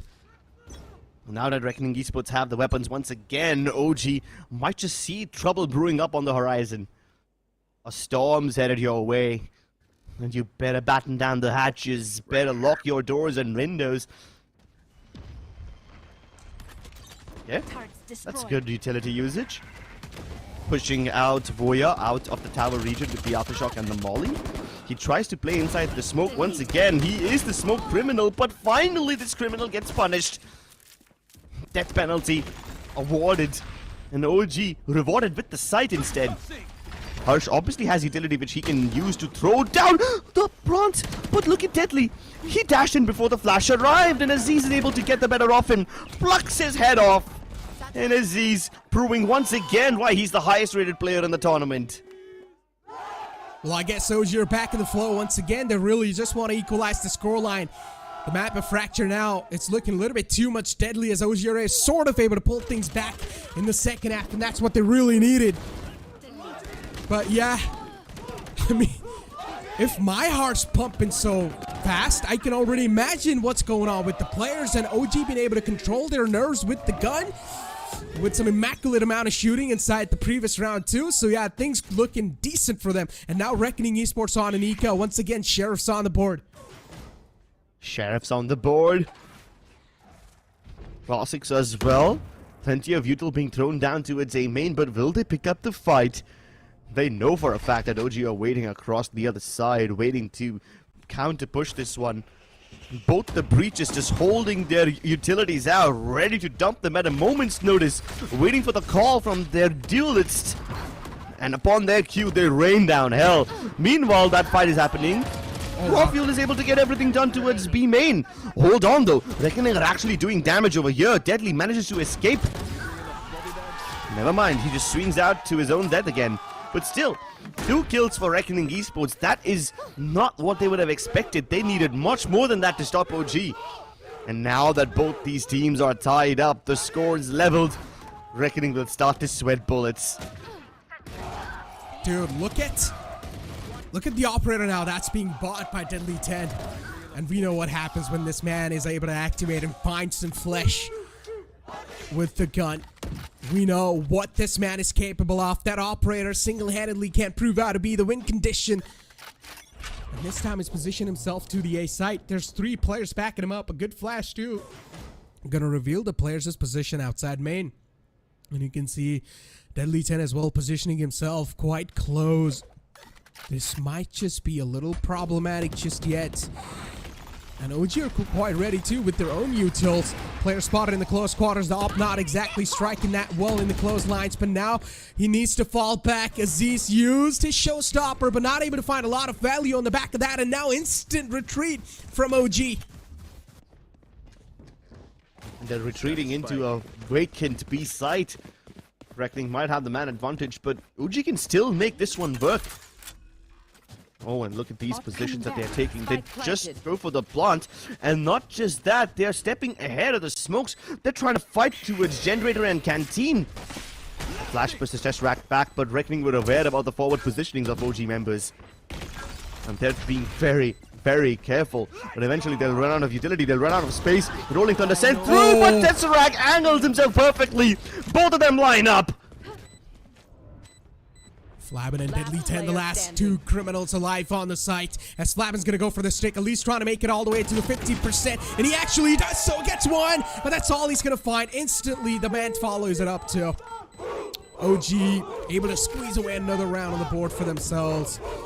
And 9-8 is the scoreline. 1 round lead from OG finally, and now a tactical timeout being called. Actually, the defending side has been a little tough on both these teams. I know. Yeah, both these teams simply not able to get a lot done in terms of defense. I mean, at least Reckoning are able to get the advantage quite often towards A main. They're seldom losing control over that area. And if OG have to challenge them towards A main, they have to dump bodies, which is obviously quite risky. But every single time Reckoning showed too much presence towards A main, OG instantly hit somewhere else.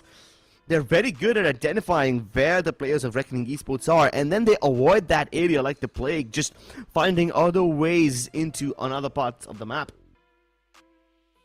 Well, that at least has been the case so far. And this time, OG were even aware that if they just continue holding the site, holding for crossfires, they might not make it because Reckoning have superior numbers. So that's why they go for the aggro fights. Instead of holding back and just playing for time, they pick up fights on their own terms, and that surprises the hell out of Reckoning Esports. Whether it's pushes towards Generator and Canteen, or whether it's that double kill in response to the Rolling Thunder.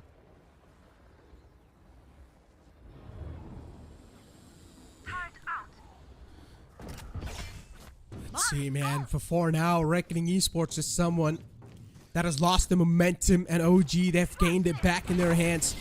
It is an attacking sided map, so makes sense why things are a little tough on the defense on this map. And once again, Rawfield taking quite a quick take already to the site. Orbital Strike's going to force him out of the heaven area. The good Cloud Burst to give him a little bit of visual denial against the opponents, and he's also able to find 2 quick kills through the smoke. Hirsch taken care of, Tristan Wall gets taken care of, and now the lockdown's initiated from Woya. It's going to force, or at least it's going to force the players of OG to reroute away. But look at Flabin is ready in the underpass area. Might just be able to squeeze one frag, and yes, he exactly does so. RVK on the flank angle, able to cut off the rotation to the B, or to the A site. And now, Reckoning Esports, once again, things slipping away from their hands. And Reckoning Esports are so confused. They saw RVK trying to push into its sand, and they lost a player from that region, which leads Reckoning to assume that this is indeed an A crunch. They're taking their sweet time trying to get into positions to hopefully trade each other out, but they will be in for a rude awakening when OG plant the spike on B. Spike planted. Deadly 10's position should be known, as he's made a lot of sounds with the foot cues. And with this Blade Storm, he's just looking for that single pick from the players of OG. And it doesn't seem like it's going to be given away. Good Molotov going to force Tesseract out of that corner. But the Eve... Oh, what a flick from Tesseract. Made me eat my words, and now it's all down to Flab. And he knows he's the last wish, so he needs to run away.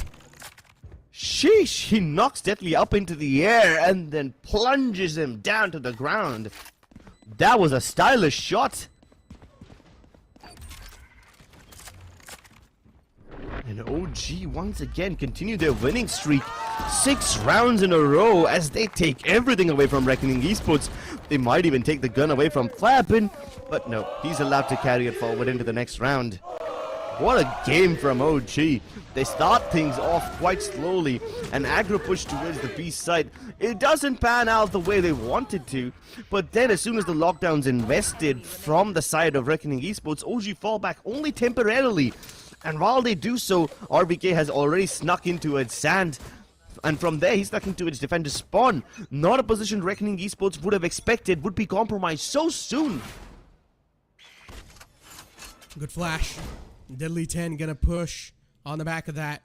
Flash did not spot anyone, but still Deadly 10 should not show reckless aggression onto that part of the map. OG still not knowing where they exactly want to go, but they're sort of tilted towards the B side, so I guess that's what the game plan is gonna look like. Flabbin's holding the arcade side. No one peeked out just yet. OG taking their sweet little time, approaching every single piece of the map. And Reckoning Esports, they're going to let them have that too. They're playing so passive, so held back, and they need to actually, because OG, they're able to win the duels so far on their attack.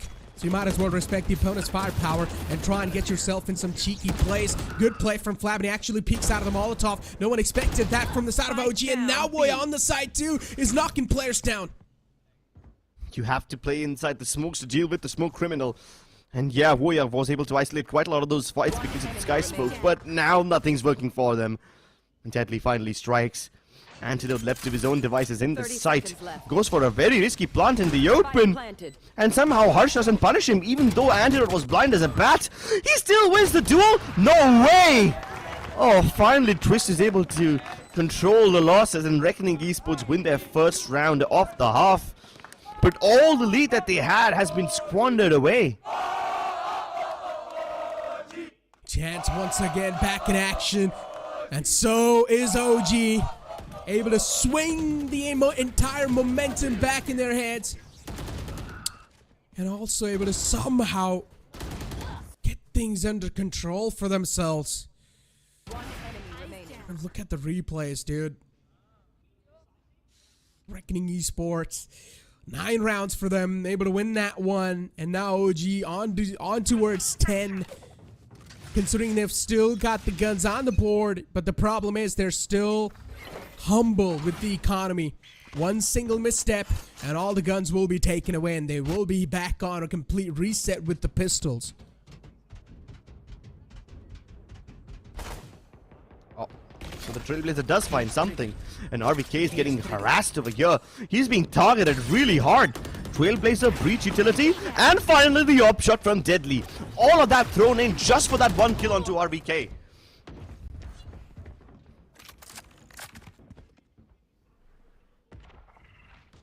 Speak of that one kill, and look at Aziz. He sneaked up so goodness. deep all the way towards the spawn, and he actually gets a glimmer of his opponent. Strikes him down. Still a 3-on-3. Tough to say who's going to be able to come out on top in this one. But Aziz gets smoked off.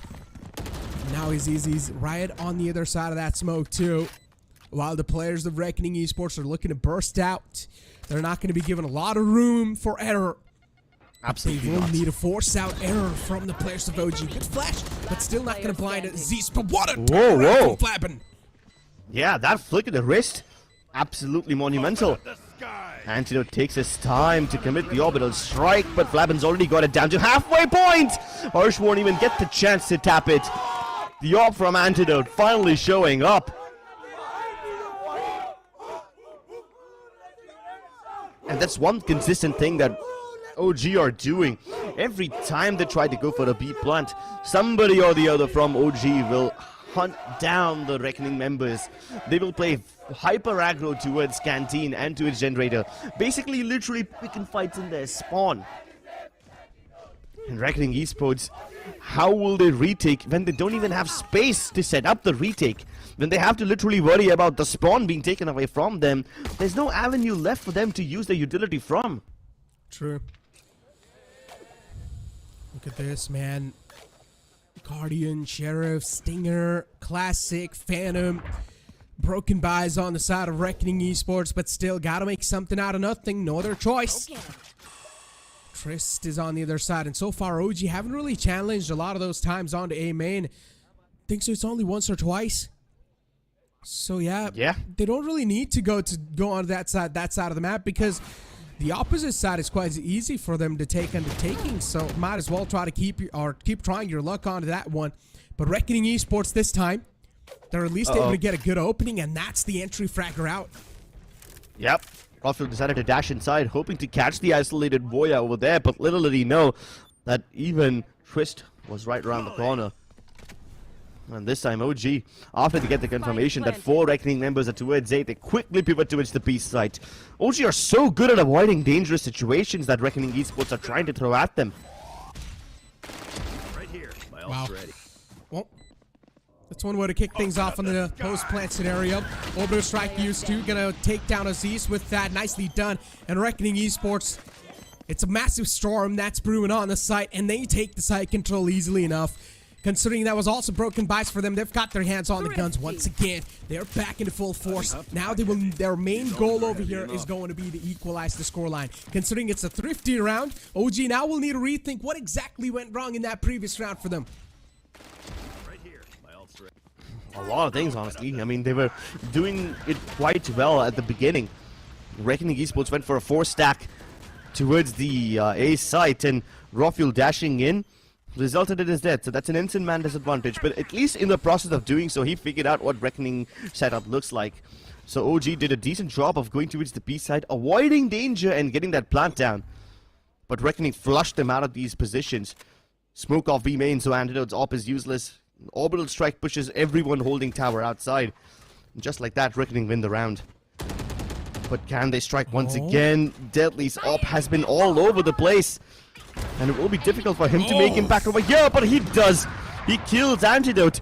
But in response, OG have already taken arcade control. And Deadly Ton can't make his way back to safe territory.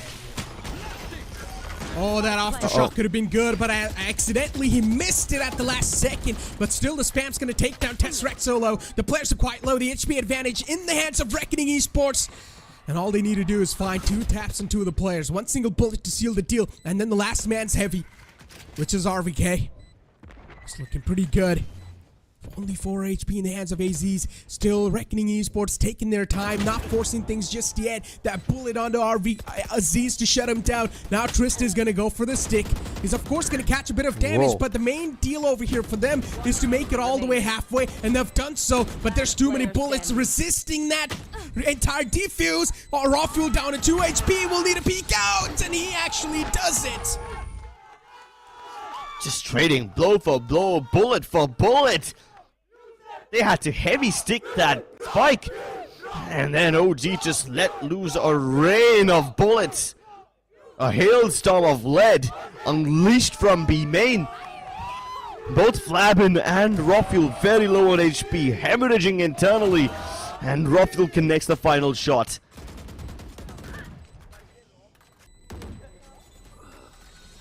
Things are starting to take a turn for the worse. Reckoning Esports got into this game feeling really nice, feeling really good, but now they just basically spell their own defeat. The moment of reckoning is upon them, and they take matters into their own hands. A really aggro push out of A main, basically committing the entire force in this area. But OG, they're not afraid of fighting back. Usually OG would avoid the area like the plague if they see more than 3 pieces of utility coming their way, but this time OG are actually challenging them. This could be disastrous if Reckoning get their lay of the land. Meanwhile, RVK has already snuck into the B side, and none of the KJ util is present to let them know that the site area is lost. The turret is towards the defender's spawn. It's not even active. RVK is about to get the backstab of his life, and he's about to get past, but Flabin's marking this angle. And all this has now gone to waste. But hey, at least the spike can get to the B side before Reckoning can respond. That should be good, right? Raw Fuel over here gets one, but that's all he's gonna get. Deadly 10 with the shorty in the close. He gets him down. Trades happen back and forth. Still a 3-on-4 scenario. Blade Storm available in the hands of Deadly 10, but he's not gonna decide to pop it just yet. He actually doesn't need to. Man advantage stacked up into their hands, and Aziz with this flank from the ropes. This is a 200 IQ play, and now also a trigger discipline coming in.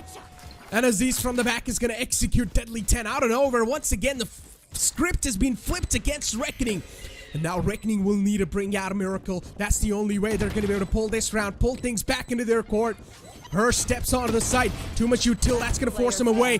Dealt with the first man on the board, and our Reckoning Esports, they lose out on the second map of Fracture. It's a map trade. OG, they strike back once again.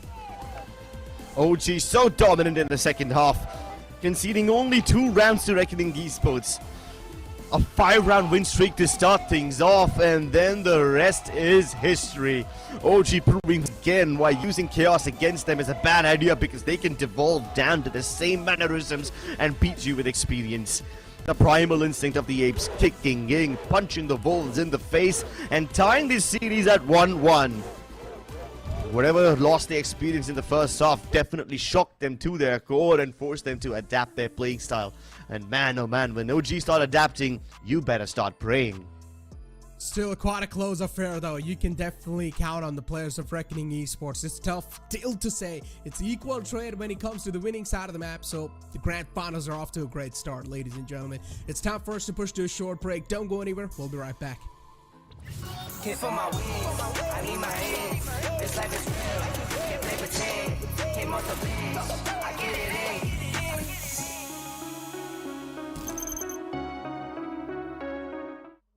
Feeling under pressure.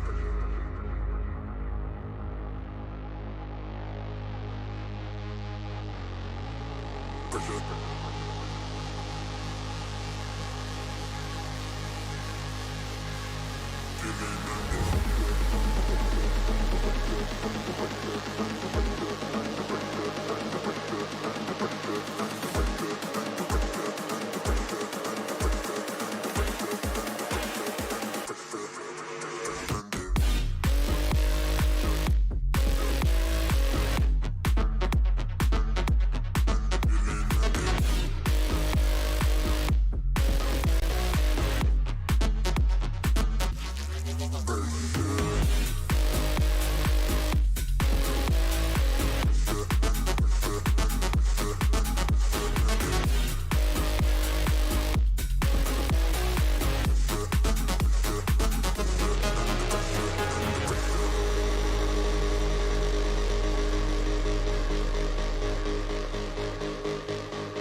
And as you guys saw, a lot of giveaways are happening, and indeed this grand finals have turned out to be quite thriller. Once again, we're gonna move in forward soon enough in the third map, which will be the map of Split, and I just can't wait to straight up just deep dive into that territory, because I want to see some new stuff for Reckoning, and I want to see some new stuff from OG too, because so far Reckoning Esports are able to read into OG's strat book, but Fracture, being an attacker-sided map, in the end, OG came back pretty strong. Now as we move on forward to the map of Split, this will be tough to call which one will be taking this home, but once again, we're seeing the similar composition back, the Reyna and Sky. The Reyna and Sky bringing that super flash combination together again. Yeah. That's definitely going to be a twist. I fully expected a Viper and Astra coming out of Reckoning Esports, but then again, they have many ways of surprising us. And yeah, in even Fracture, we saw that in the first half, Reckoning Esports were trying to go for a lot of those unorthodox moves, like they swing out of smokes and they just try to be as pesty and as unpredictable as possible. But that did not give them the results they wanted. Now that maybe Voya is back on the Reyna, he can be that thorn in the side that needs to prick OG in a sensitive spot. You gotta be a super team to dodge this combos off the super flash. Reyna and Sky, a deadly combination. Let's see how well Reckoning Esports will utilize it this time on the map of Split. It's the first time I've seen them play on this map with this combo. So indeed, it's going to be quite an interesting affair for them. But for OG, they should be a little astonished outside of this. Look at Flab and all the players. All he needs to do is find a good timing. And if he actually does, this can be a date with destiny. Rafuel, though, he might have just found a timing for himself and might just be able to sneak in a kill right onto the player in the front. But instead, he actually runs away from him. So Trist has now got a good timing for himself. Bait shells out. Too many players approaching. Trist dealt with. Deadly 10 still on the site. Deadly 10 trapped, cornered on the side, but he's not one to be cornered. He will drive them into a wedge, but no, that doesn't happen. Oh my goodness, okay then, that wasn't expected. Harsh dives into the side via elbow while his teammates take 2 frags up on top, and that leaves Rafuel alone and wondering where did it all go wrong. OG start things off on a good note. They had just the right read. They got into the wind and even managed to isolate all of those fights. But then, the extension into its vents led to 2 of their deaths, and even Harsh stepped up with the heroics at the right moment. The fact that Reckoning Esports are also changing their composition is sort of catching OG off guard.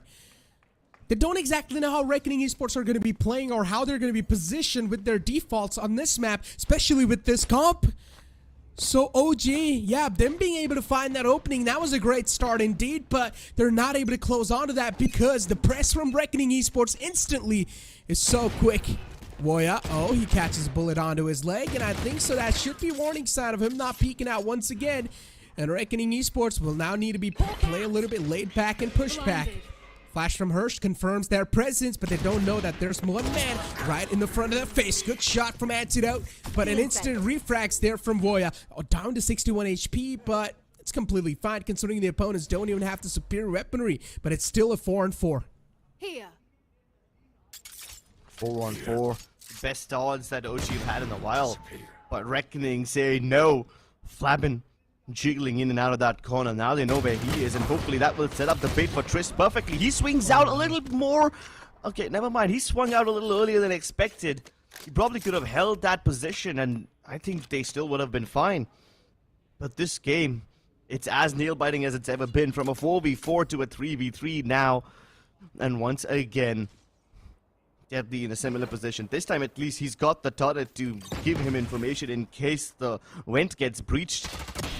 And he's able to line them all up, knock them down, a double instantly in his hands. Tesseract has to race into the site with very little HP and very little time left. He just needs to get into a safe spot. And that round might be far out of his reach, but I think OG will be just happy with the spike plant. You can't just underestimate anything just yet. 30 HP. All it's going to need is 2 taps. You never know. Tesseract is a monster. He's a beast of life. And, well, I guess I expect a little bit too much. But, yeah, it's okay. Reckoning Esports, they run away with this round win, too, considering it's an anti-eco. The upcoming rounds, of course, going to be a bonus. So, for OG, this is where they will have a big advantage of converting things around. But, considering it's a map of split, you know, a lot of engagements do happen in the close quarters. Close quarters. That's true. That's exactly why you will see quite a lot of Stingers and Spectres on this map.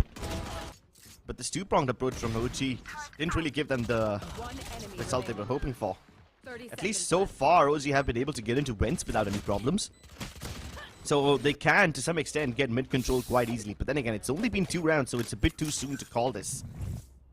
And just as I say that, Reckoning Esports reinforced mid, this time with 2 players.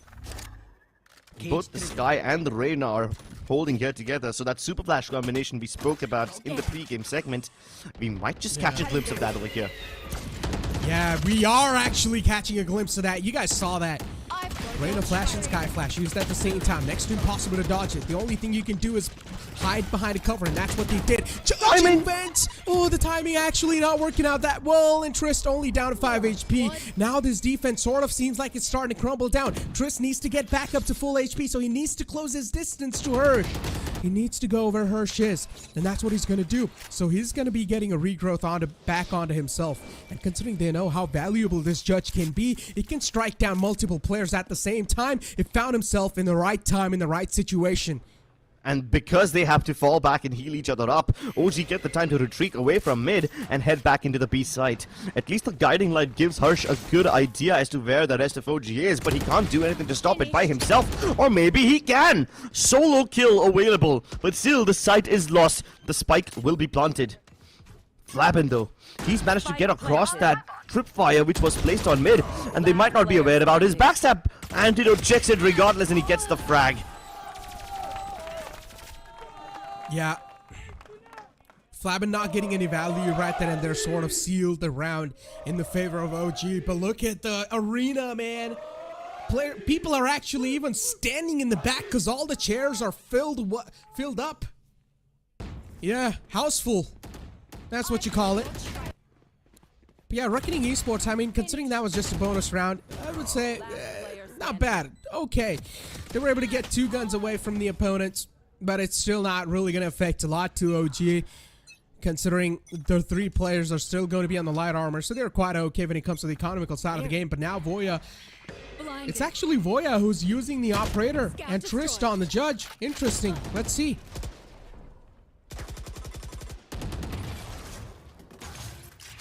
Okay. Once again, OG getting in towards vents without any problems. Trist, though, he can create a lot of problems with this judge. In every round that we've seen so far, OG have been able to get into vents, but little do they know that the judge will surprise them here. They will still try to push onwards, still try to get at least a little bit of control, but Tesseract made a ballsy move over there. The flash alone could have led to his death, but at least now they discover where Hoya's operator is. Voya though will reposition himself towards the mouth of this heaven, and this should be enough to stop them in their tracks. The smoke though holds him back, and the spike has made its way across, so there's nothing that he can do right now except maybe regroup with his teammates and play for the retake. Even that seems difficult with the op. They can definitely go for the heaven control though, and maybe you try and rain down death and destruction with the operator from heaven. But once again, OG is not one of those teams that will give out peaks like that. Raw Fuel holding quite a tight angle, but Voya instantly good with the trade. But still, operator in the close quarters going to be quiet, and unfortunate stuff for Voya. He will need to change guns on last moment. Gets his hand on the Vandal, and nothing done. Nicely wrapped up from OG. Good round actually secured up as well. And now for Reckoning Esports, once again, they're going to need to rethink their decisions. The judge is not able to come alive that well. He was only able to find 1. And considering when you're going to invest into a judge, you're going to hope that you will at least be able to get multiple kills. Yeah. But at least the judge wasn't the biggest problem for OG. I mean, for that matter, neither was the operator. That's the more expensive weapon. That's what Reckoning Esports will regret losing. Oh, Deadly falling back as quickly as he can before the Trailblazers get the better offense. But Aziz waits for no man and nobody. He jumps across the sea of nanoswarm straight into the site, covers the distance before Deadly has a chance to react. And somehow the Trailblazer doesn't catch Tesseract. He can flash everybody down. What a spray! A triple for this man. The Nature Girl turns into the beast. Oh, Voya still has a chance in this one. Somehow recovers the weapon, and he's got full HP as well. But the time is ticking against him, and this clock is unforgiving. Oh, that little pixel. And Voya's head's cut off. Loses it. OG 3-2. 1 round lead. This time it's OG. Showstopper available in the hands of AZs. They've got 3 ultimates in total. So I guess that's good news for the opponents. Talk about the players of Reckoning though. This little switch up that they've also brought into roles, right? Where you're seeing Deadly 10 on the Killjoy, then you're seeing Trist on the Duelist. This change is definitely quite astonishing. It's surprising us, that's for sure. True. And maybe these old switch-ups will surprise OG too, but for the time being, they are looking fine and dandy. Here comes the showstopper. Aziz will blow him to smithereens, but at least Harsh sprays him down before he bites the dust. Although the site also is lost. That's a creative tripwire. Should catch anyone who's dropping down, but will anyone drop down though? Because the super flash lets him take height, lets him take elevation, and Voya just dismisses across. There's another player right behind him, and being inside the smoke is Deadly 10, hoping to channel his inner criminal down once again. He stopped OG from planting at least now, but he can't isolate the fights. And Antidote is too sharp with his op. OG storming through the first half so far, winning rounds back to back. And Reckoning Esports not able to find the grip on the players of OG. They need to put a leash on OG. Considering on the attack, they're able to win so many rounds on the back of that, back to back. They're always able to find some sort of openings on some part of the map. Reckoning Esports not able to seal the entirety of the map so far. Always gaps are being made, man, and that's something that's working against him. They will need to amp up the team play once again. They will need to click together. And Antidote with the op on the attack is definitely quite interesting. But talk about Reckoning Esports too. They're taking control on the opposite side of the map. Once again, similar stuff. They've managed to get their footing on the site. But the spike goes down. A lot of time being bought considering now the spikes went down. Showstopper as well is going to get rid of Antidote. That's a massive operator and a big threat neutralized. Blow for blow as the trades go forward. A pinstripe in the kill feed is visible. And just like that, OG take control of the site once again. But this time the difference is RVK is playing towards Mail rather than with his teammates in the site. All these trap fires that he's placed down there are making it impossible for Hoya to make his backstab work, but he skill jumps across. That's cool! Rafiel never saw this coming! The movement of Hoya, the fancy footwork gets him all that he requires. And the elaborate trap that RVK set up has now gone to waste. It's up to him to stop all of them now, but there's a fighting squad waiting for him. Finally, dude, Reckoning Esports one round, and that should be a massive sigh of relief. But can it be a momentum breaker, though? That's what really matters. Breaking the momentum of the opponent teams. But the chants are still going on. It doesn't matter if OG lost or not. Still, their economy is quite good. They're quite rich as ever before. But yeah, Voya being able to find this key flank just changed things all the way around. And now you should see a little bit of change in the trip placement too. Placing alarm bomb. Placing swarm grenade. Placing swarm Yeah, grenade. a change in the trips will definitely be required. Rafiel and RVK probably had a word about how his trips failed up. I mean, if RVK was dead and then Voya suck across, then at least Rafiel has that in the back of his mind. But RVK being alive all the way to the end and Voya just skill jumping across, now that's a big problem you gotta patch. RVK usually places the lurk towards either A main or B main every time he's on split, regardless of whichever team he's playing for. This has been his tendency ever since he was in F1 LS. But this time it's a 4-stack towards Mail, and the judge is right across the corner. I'm starting to feel nervous, Necro. If the judge isn't enough, then Flamin with the Vandal will also make it work. And just like that, Reckoning Esports have repelled the invaders away. Finally at the right spot at the right time. And there we go, Flamin on the site once again, looking to sweep things around. And sweep them under the rug. Oh, Antidote, operator spotted. Now I'm pretty sure Reckoning Esports are going to be adamant to get their hands on that op. Why not? If Deadly or even any of the players, they get their hands on that op, things can be a little good for ya. The timing's not perfect. And oh, wow, on the opposite side, the teleport comes in from the shadows. So there should be a free plant coming in too, but same thing is done by Flamin as well. And Antidote knows that there is a TP in the close quarters. Oh! Okay. Okay then. Wow. Yeah, the shrouded steps don't always expect the way you want them to. But still, Antidote knew this was a lost round. The 1v4 was a difficult task. And he's at least able to get the plant down, so there's some money available for OG. Combined with the lost bonus, maybe they can afford cheap weapons once again. If not, they can definitely afford to have sheriffs and bulldogs maybe. enemy remaining. Although I must say, this little setup from Reckoning Esports is so difficult to deal with. Judge in the close corner, you also have Voya with the op, so this just makes it nearly impossible for OG to breach in anywhere. And yes, so far OG have had some successful rounds, but most of them come from their relentless B push. 4-4, man. It's the scoreline. Things evened out. A timeout from OG, considering they lost 2 rounds back-to-back. So, yeah, indeed, a point of concern for them. And maybe a time to make some calls. But OG's coach is just sitting back and relaxing, I guess. Not a lot to say here. Maybe he's just taking his time out to give them a little bit of sigh of comfort. A breather. You need to, man. Considering these grand finals, pressures can definitely be something that can get to your head.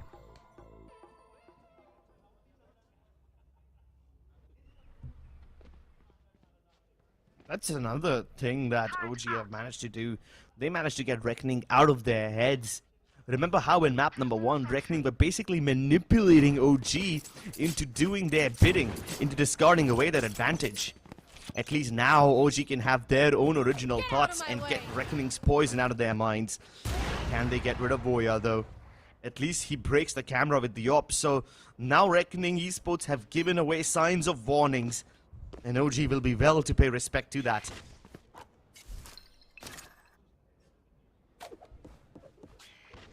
Age to cross that little gap and head towards the ramp upstairs.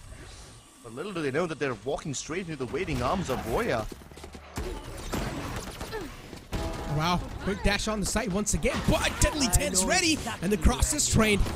Oh, wanted to pull out the classic in the close quarters because he knew he was stunned up and the inaccuracy might just get to him. But now Deadly Tent peeks on the back of that flash. Nicely done. Reckoning Esports, these little team plays that they're doing, so good. Did you see the timing on that flash too? It saved Deadly Tent so well.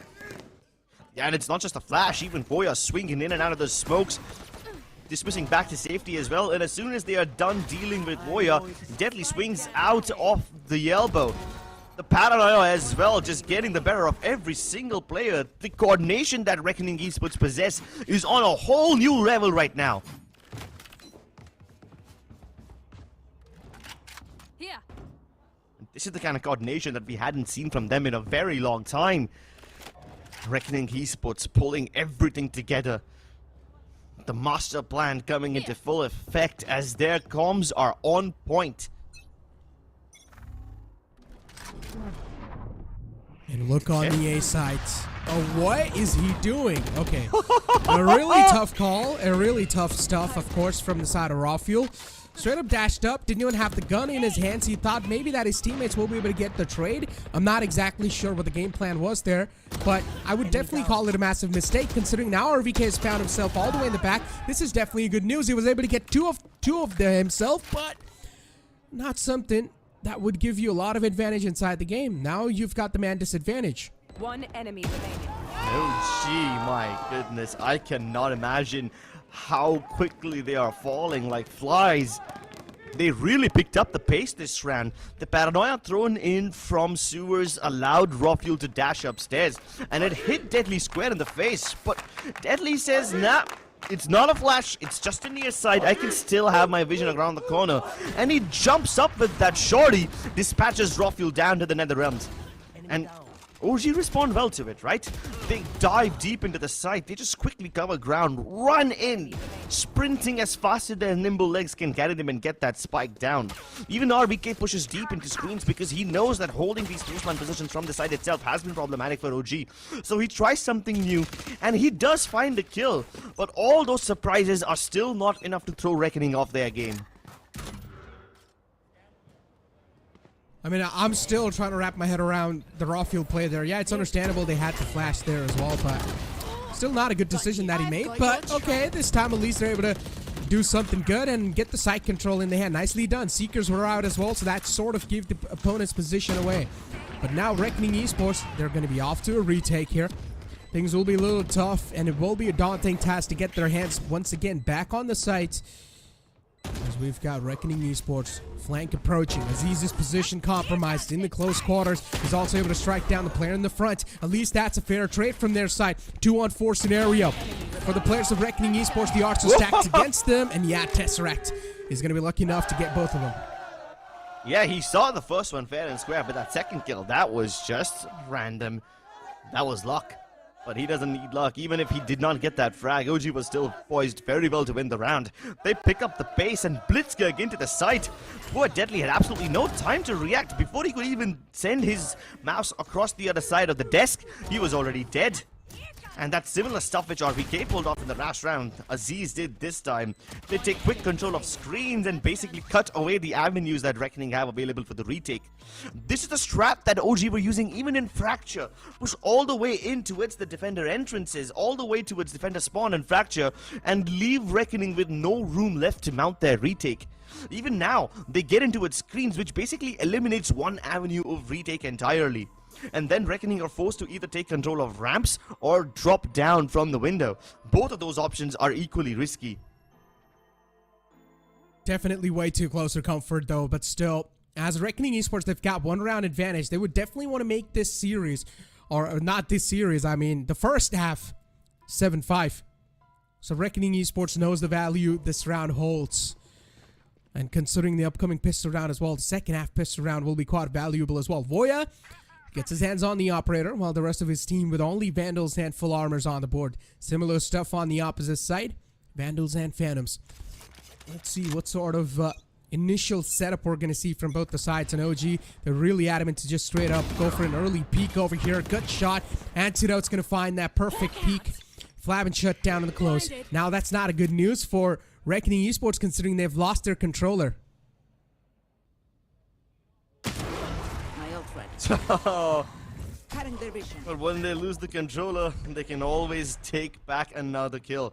Oh, RBK playing that timing down to perfection. Reckoning Esports are already diving into the site with this lockdown, hoping to stop OG from even planting. But RBK now will have to make his say. He will have to make them pay.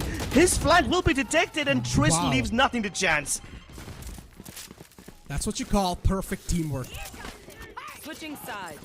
And this is what I mean when you're gonna play off of each other, playing for their trades. It's completely okay. That bait and switch combo that Reckoning Esports did on the site to get those kills and also catch him off guard. This shot was definitely quite easy for Woya, but he still ended up missing. But it's completely okay when your teammates have got your back. And OG, yeah, even the coach is just left astonished. He can take a look at the scoreboard as well in front of you. Nicely done, man. Reckoning Esports, 7-5 half. This was the similar half that we saw in the first map too. And so far on the third map, it seems like things are repeating itself. But as we all know, the upcoming pistol round is what's really gonna matter. It is. The second pistol round is super important, and Reckoning have had quite a lot of success on pistol rounds so far. But you too can find some success if you scan this QR code and sign up for the raffle. You might just stand a chance of winning the Philips One Blade. You already saw plenty of giveaways happening in the arena. They will be happening online too. So go ahead and scan it up. Meanwhile, we'll be back with the second half after this short break. Can't feel my wings, I need my hands. This life is real, can't play pretend. Came off the bench, I get it in.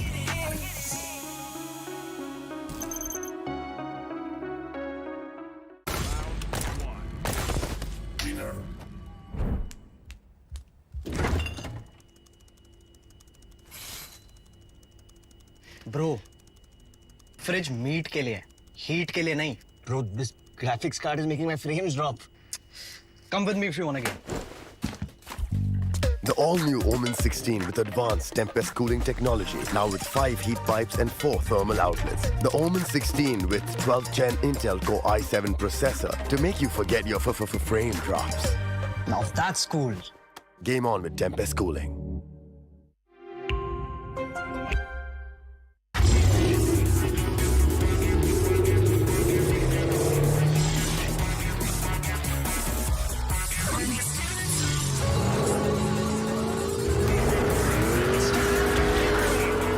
Presenting Hyundai i20 N-Line. It's time to play. Yes, I'm a Gen Z. Or should I say, the Gen Next. And I don't let fear hold me back from doing anything. I choose to move fearlessly to it all. Hey buddy, we need you to trim your beard for this next scene. What? Okay, fine, I'll admit it. I move fearlessly in most things, but I draw the line here. What if I Nico cut myself? Try this.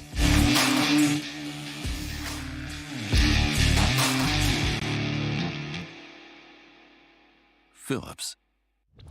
Hit for my wins, I need my hands.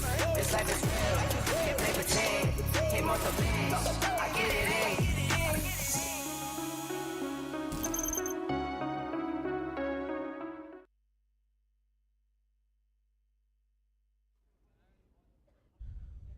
Welcome back, ladies and gentlemen, to the second half. For the first half ended at the scoreline of 7-5. Reckoning Esports do have a little bit of cushion for themselves, but not a cushion they should rely on. Now we're back once again where the sides have been switched, where we'll find OG on the defense and Reckoning on the attack, and we're going to kick things off for the pistol round once again. This pistol round holds a lot of value, and whichever team's able to claim that will be closer to the victory. Reckoning Esports have found quite a lot of success in pistol rounds in the past, and they start off in a very similar fashion as well. Easy kill onto a main, and they flood into the side as well. Nothing can stop them from planting the spike now. Twist extends even further, this time killing RVK. And OG don't even get to have a say in this round. What just happened? This is what you call lawnmower. Just straight up walking in, not even any problem. Just mowing the lawn, mowing down anyone that stands against him. And a flawless round too. As I said, whichever team wins this round, they're going to get a step closer to victory on this map too. And so far, Reckoning Esports has been able to win this. Now, this is where things will get a little intense. You can see 3 sheriffs in the hands of OG. This describes a lot of things. That means OG, they have a sort of intention to win this round, but at the same time, they would be more than happy if they're able to do a lot of damage. That means a dent on the opponent's economy and keep them humble. Yeah, but in the past, OG trying to put dents in Reckoning's economy hasn't really discouraged them. So, and now they will be the ones feeling discouraged. Sheriff versus Ghost, and he still wins. Rawfield will be checked. The frenzy pumps him full of lead. And just like that, any attempts of pushing out smokes, any attempts of surprising Reckoning will be met with death. Even Tesseract has the same fate. Oh, poor Aziz. Does he help out RVK on the side, or does he deal with the lurkers? He's conflicted. Both those... Oh my god, that could have been a knife! Look, Trist, yeah. Yeah. Trist is disappointed. Trist knew that that could have been a knife. But, yeah. Doesn't even apologize, this shameless dude. We've already seen a knife happen in this game, you know?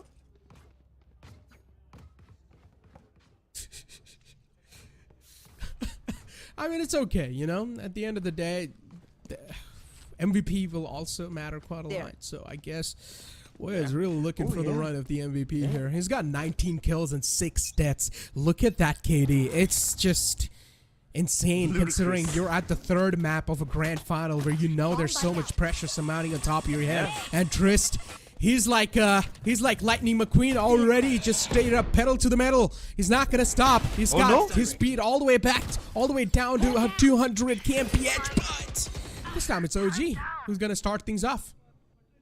And while Trist is deep inside enemy territory, his teammates aren't anywhere close to him. Goya not checking the closer angle leads to his death.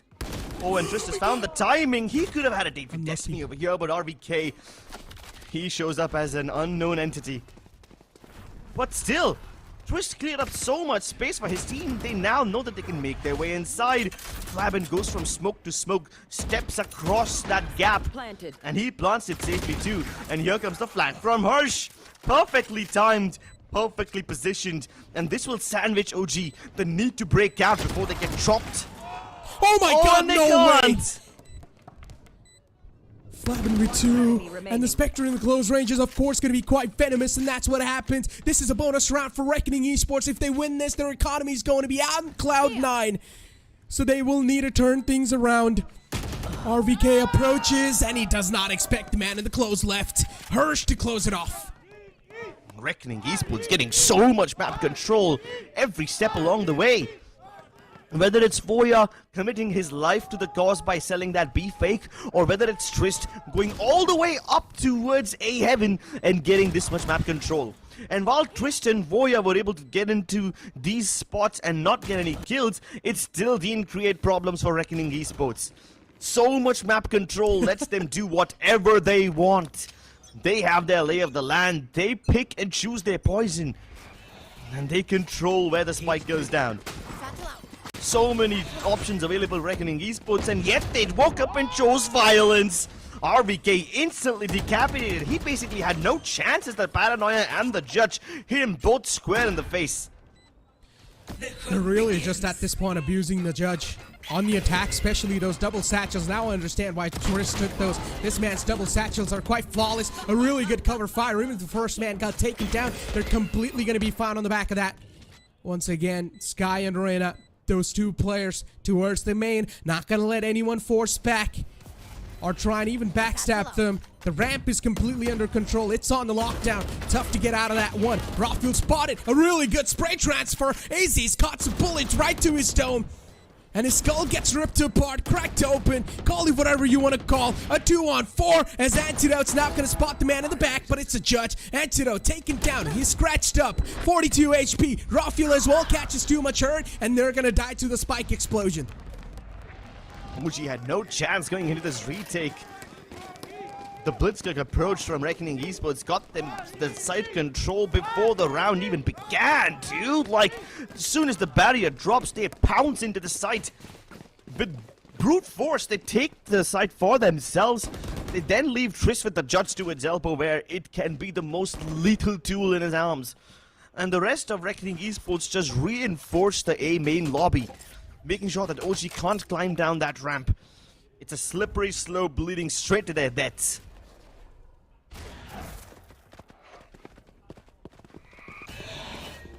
Reckoning Esports. Oh, really good. Trailblazer, man spotted instantly. The super flash combo as well to get the heaven control locked up. Aziz trying to turn the tide, but now he's also got a smoke in the front. So much visual denial being used from the opponents. OG, they don't know how to counter this, but they have got good positions, and that's why Reckoning Esports are going to accept that. But Flabbity's got the timing. Nicely done. A little distraction created in the back, in the vents, and then Deadly 10-2 catches a man lurking by, fading away. Oh Reckoning my God. Esports, in the end, it's a switch on the opposite side. They're just pushing and pulling OG into these uncomfortable spots and making them over-rotate and overthink themselves to death. The ace execute faked causes the rotation, and that's when Deadly punishes the people who are exiting the site. And as soon as he clears up the B site, the spike teleports back from the shadows all the way to its B. And once again, Reckoning bamboozle their opponents. OG left scratching their heads. And sure, they can hit the sites. Sure, they can hit those headshots. But how many headshots can you hit before you are able to have that coherent thought in your head? Able to figure out what Reckoning are up to? It's gonna be too late by the time you're able to get that coherence.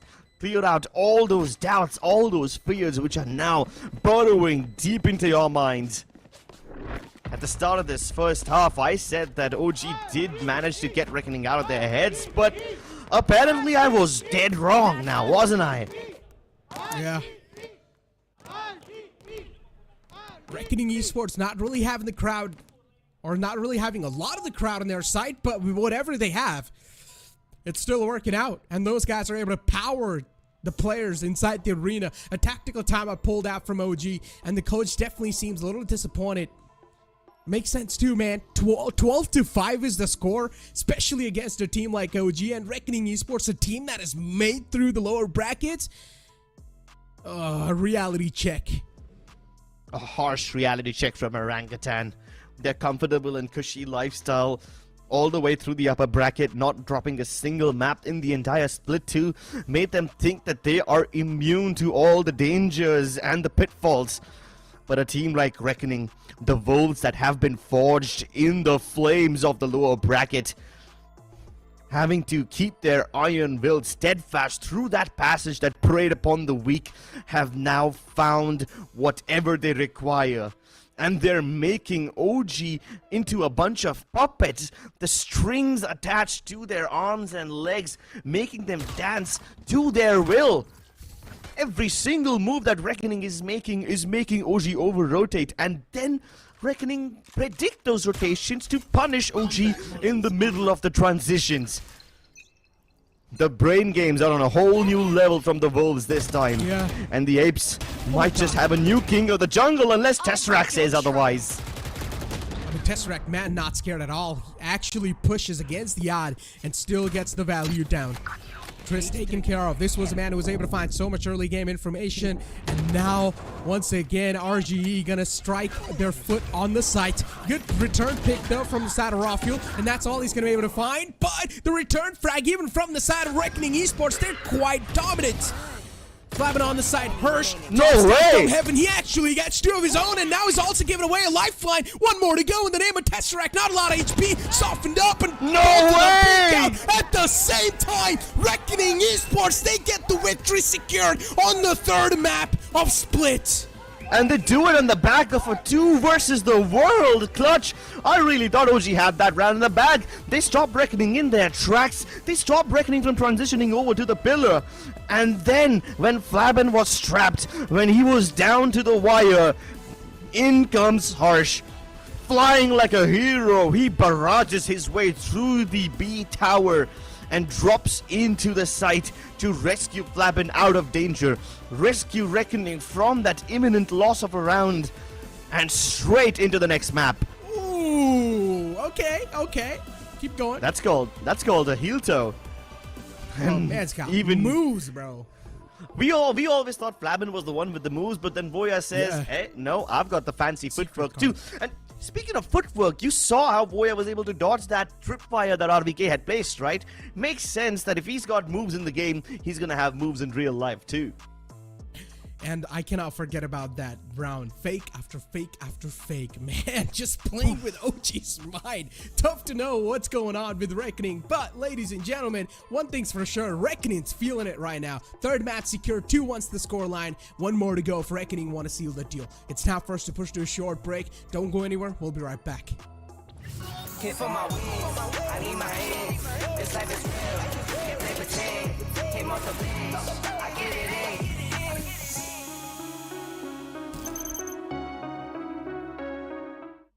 Feeling under pressure.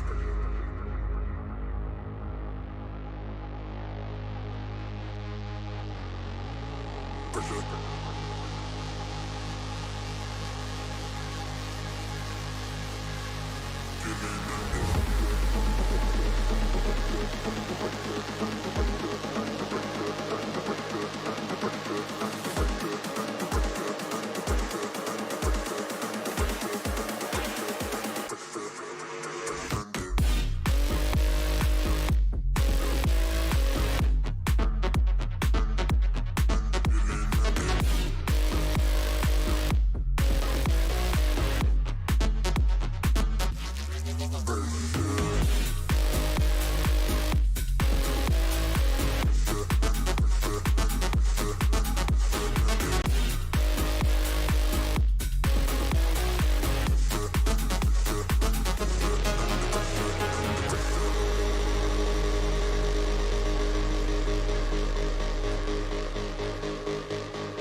But then surprise, surprise, Reckoning Esports were able to turn all of that into such an amazing opportunity.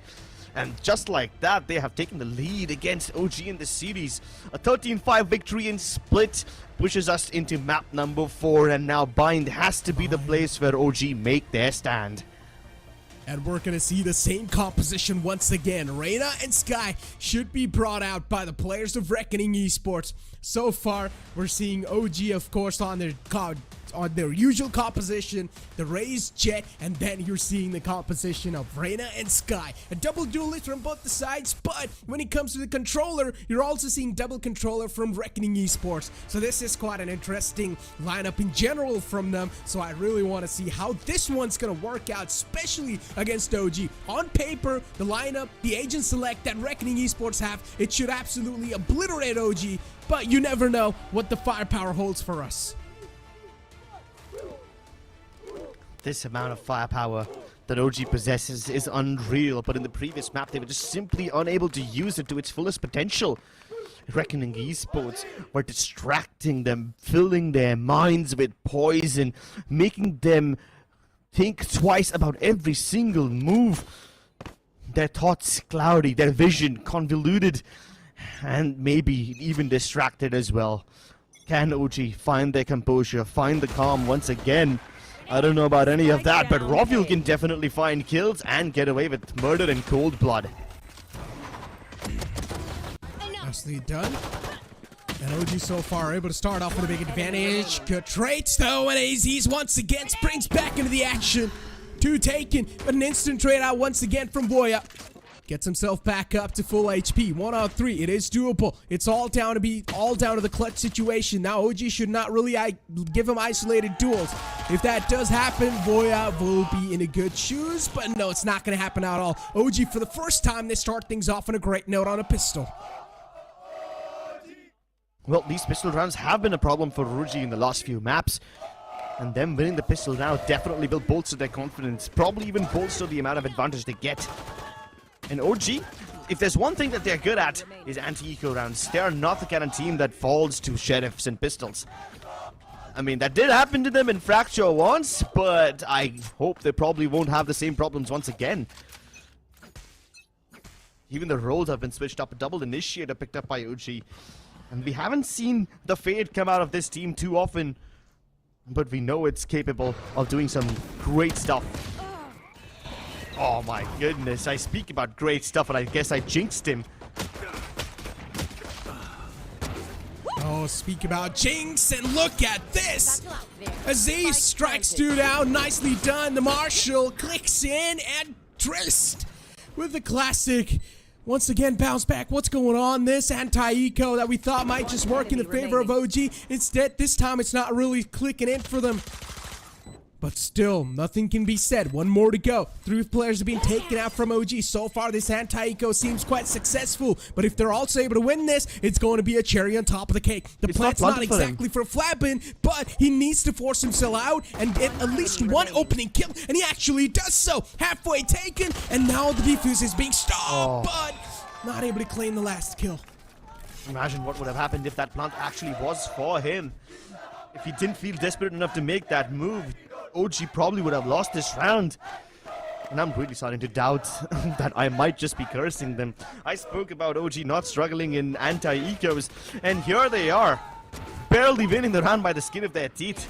If it wasn't for Aziz and his heroics towards B Long and that Marshall just chiming in with all those skills, this round would have been gone.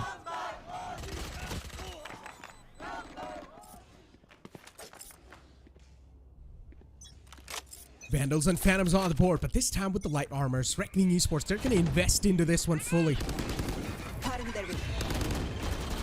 Lear out as well. Once again, that similar combo with the Sky Flash and the Reyna Lear, but a little bit late on the Flash. That's the problem. Sky Flash not on the time, but Reckoning Esports is still okay. The walls of OG are not strong enough to hold them back. Vandal in the front of Antidote, but he does not want to give the sound cue away, but still it didn't matter. Trist's late lurk worked out perfectly for them. Good pick though. It's a return pick from their side too. Not able to find the connection yet, and RVK does actually, and what a clutch! The Sheriff King once again strike back into the action, and OG they pull this one back in their hands. A way too close to comfort round, and RVK, he knows how big of a play he made, and you can see that smirk onto his face. Look at this in replay, dude. Wow.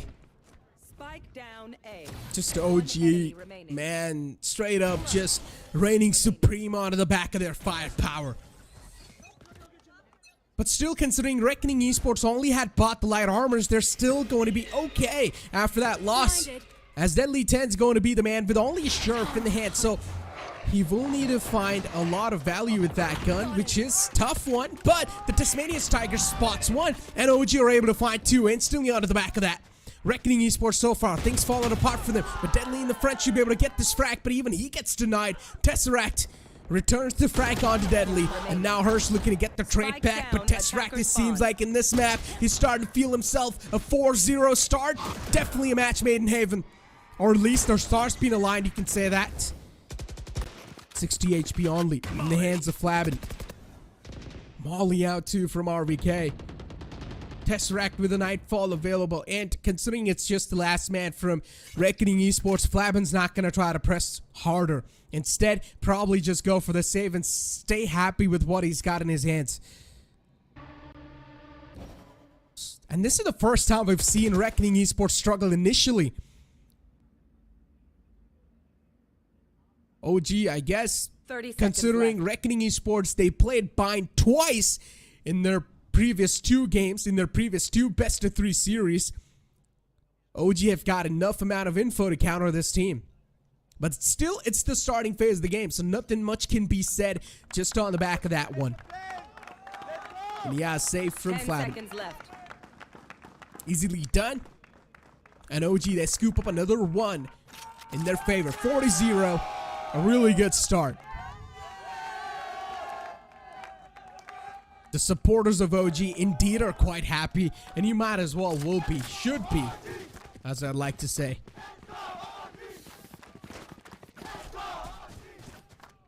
There's a showstopper and a Nightfall in the hands of OG, and then on their opposition, They've got a Seekers and Orbital Strike. But considering they lost the previous round, they're going to go with Light Armors and Sheriff's and a Guardian. They're just looking for any of these weapons to find the taps on the skulls. That's what they're going to go for. Now, we're probably going to be seeing a lot of dry peeking from Reckoning Esports. And it should be done when you're going to find yourself in such a tricky spot. Aziz pushing all the way in with the showstopper. At the same time, you've got RBK pushing hookah. He found the spike. How will Reckoning recover the spike now? I don't think they can. They've lost so much control. They boxed in towards B long. They will have to hit some really nutty shots in order to break this crossfire. And RBK, he's already starting to hit some shots. Flabin lost a chunk of his HP. Will probably recover all this, but Frist can't survive. That's the spike under control of OG once again. Harsh can retaliate to some extent. There's no rescuing the spike.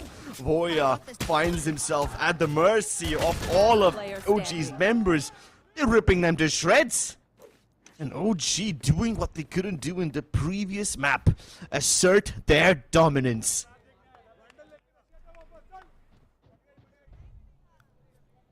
Reckoning. Flabin is still alive. Can be their saving grace. Good pick. That pixel's more than enough. And I guess once again a save should be called. And that's what's going to happen. Flabin's on the saving duty, man. This man's not getting a chance to get a lot of kills into his end. Squad, unfortunate stuff. OG should realize the fact that now Flabin's probably going for a save. And yeah, he's got a good off angle. If OG decides to press and move on forward onto this side, Flabin should be greeted with a decent amount of kills. Oh my god, the spam finds it. Oh, dude, Flabin, feel bad. OG really are starting to run away with the momentum over here now, aren't they? I mean, even if Reckoning Esports wanted to fight back in this round, how could they? How would they be able to make even a stand without their spike? Their kneecaps blown apart as they now crumble under the weight that OG are asserting on them.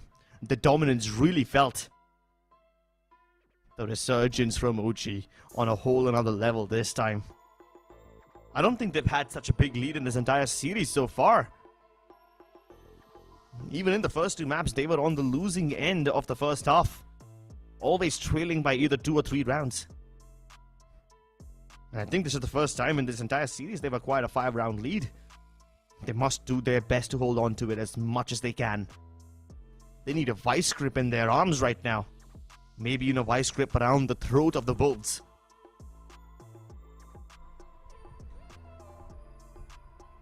$5-0, dude. Crazy stuff. OG, as I said, finally able to start things off on a great note, and this is something they were looking for since such a long time, and now finally we're going to see Reckoning Esports back on their full loadouts. If you realize, Reckoning Esports are actually going for the light armor so many of the times in these rounds, man. Just utilizing that Fnatic strategy. I like the fact that Reckoning Esports is the only team that is able to adapt to all these foreign metas and utilize them to pretty nicely. And that's why they're the king of adaptations. But OG, once again, aggressive push. This is the classic OG. That's how they like to deal with things. But you see an instant change of pace as well. This time, Reckoning Esports adapting their opponents and letting them have the control. And now, Reckoning Esports will probably try to play together. Good oh my flash god. And good kill. Tesseract, he's got 2 players to deal with. Too quick, though. And a return frac from AZs to once again return back the favor. Oh, they're fighting at Fountain, and this Fountain will turn into that pours out blood. Even the ultimate has been committed by Flabin. It might just help them get the kills onto Antidote, but Aziz makes his way across, and it's still a 3v3. I think OG will be quite happy with this interaction. They deal with Hoya, the problem man's out of the picture, and they have one less massive ultimate to worry about. And even after all of it, OG maintained quite a good amount of control over the map. Look at the positioning of Raw Fuel. He's all the way out of bats, so he should be the early warning system in case Reckoning fall back from this area. But in case Reckoning don't fall back, in case they continue pressing onwards towards B, the 2 players present over here are capable of holding things down. Cascade to lock across the right-hand side of the area, but RBK spams him down. It's all up to Aziz, and he's already hemorrhaging internally. Finally put out of his misery as Reckoning take control of the site. Spike planted. Raw fuel. Yeah, he needs to drop his op. No other option. Cannot try to go for a 1-on-2 clutch with the operator. Cannot work that fast.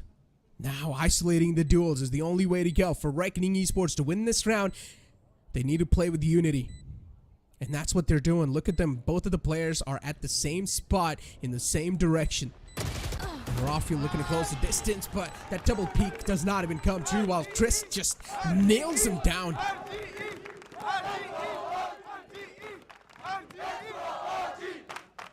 Here comes Reckoning.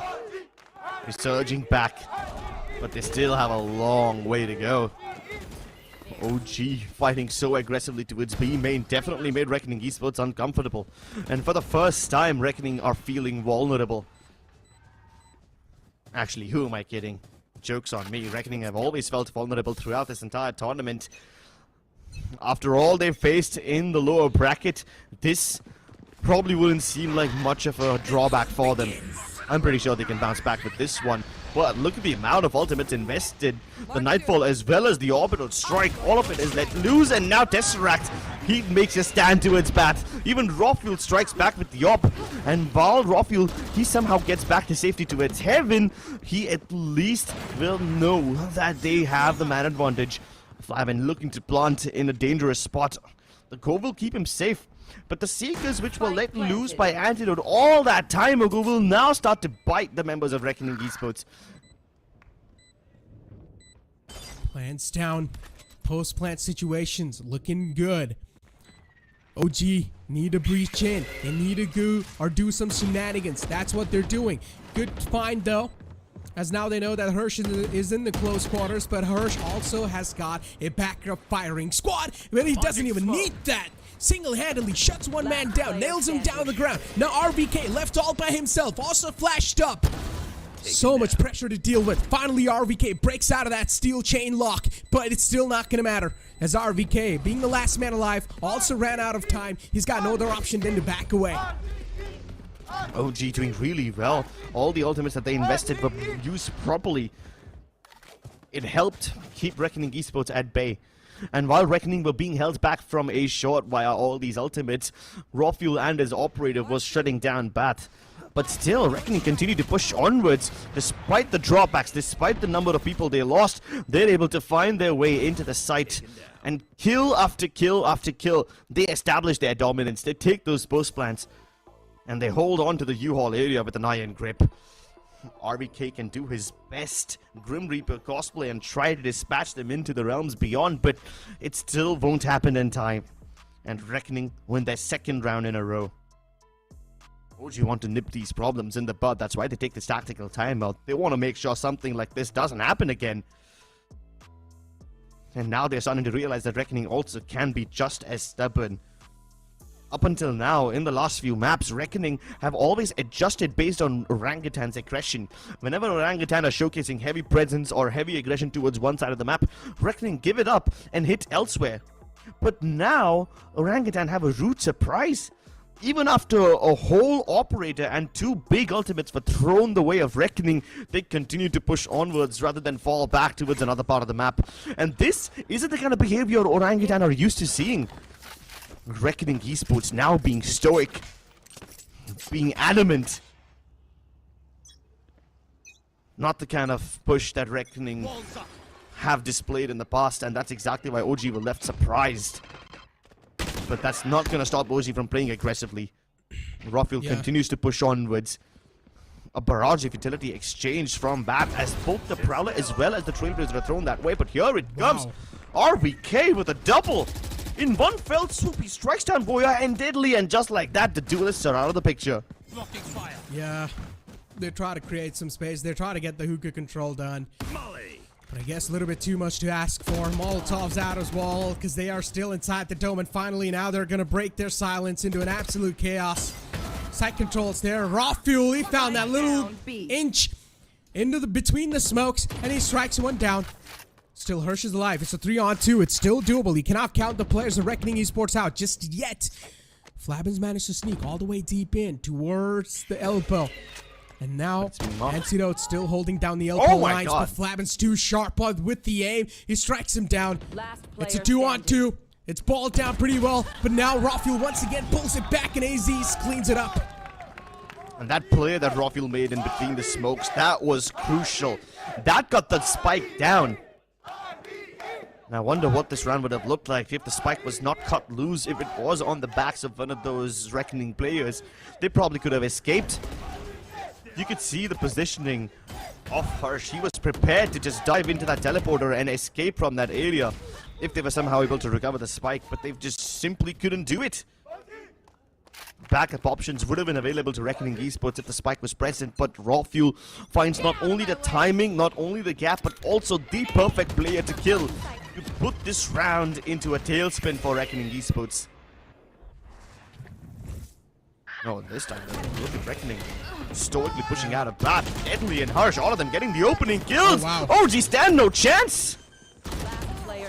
They just straight up lost all the duels. Stan Voya keeps on pressing the charges. Man has explored so much territory at this point that OG, they have been thrown away from their own house. Drist looking to just keep on moving forward, but this time RVK sort of senses the fear, sort of senses the presence of his opponent. 104, RVK knows next to impossible. Might as well try to go for a save and play this one out safe and sound. Define safe and sound, bro. I mean, OG felt quite safe and sound when they were holding their defaults. And I mean, in the past, OG have been able to repel the invaders, right? They have been able to stop Reckoning in their tracks. But now this just seems like a completely different Reckoning Esports. They just waltz into the side, winning all their duels. And they make it look easy while they're doing so.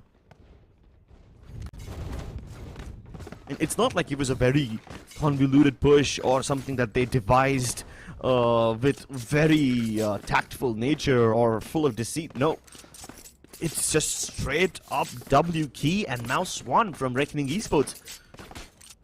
3 people pushing in via Bath, 2 via a short. Goya uses the Leer and he just simply peeks, man, just simply peeks. You don't see that often. And this breaks OG and their economy. How powerful is that flash combo? Look at the amount of information and the amount of control that they've gotten off the site so far. Another flash goes up, but this time from the back hits Rafiel knocking on the door, and he's also able to find 2 kills, but it's completely fine because Flamin and Deadly 10 has got things under control, and Deadly 10 with a 3K. He also secures it. Man, it's incredible how good this combo is. Reyna, Leer, Sky Flash, instantly all the opponents forced back into cover, take the control, once again repeat the same combo on the backside, get the backside control too. What are you supposed to do when you're on the receiving end? Nothing! Absolutely nothing. And OG thought that they would be safe behind the high tides. That's a natural assumption, right? Why would Reckoning Esports push ahead of their own high tide, push ahead of the area that they have cut off simply to plant? But Reckoning Esports are also thinking a step ahead. They push deeper and deeper into the site to make sure that OG don't have a leg to stand on. They don't have a place to start their retakes from. Once again, this time it's a similar approach, but the cascades have been used towards B long, while at the same time, Deadly and Voya are marking their presence on A shot. They're trying to lure OG into these fights. They're trying to bait them into the brawls, and that happens perfectly. RBK cannot adjust, neither can Antidote. And just like that, Deadly single-handedly liberates the U-Haul area. Rafiel continues to create problems over here as this operator can sing the songs of death, but now he's getting pinched from both the sides. He's trapped, he's cornered, and now he's buried 6 feet under.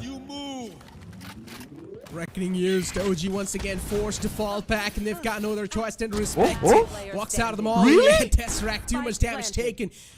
Oh, Aziz, the last one to go. And now once again, he's got the showstopper, but 4 players ahead of him. Next to impossible to get anything done, and yeah, well, OG, it's just done at this point.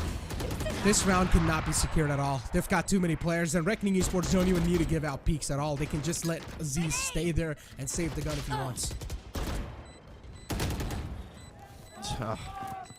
Stubbornness gets him killed, but then again, it's not like OG have a lot of choices now. Last round and a half, and they have just enough money to put together some weapons. with pennies and pocket lint, they will acquire whatever it is that currency can buy. But they can't buy their wins. Reckoning Esports can't abide by their own rules. They've thrown discipline out of the window and now they bring brute force to the table.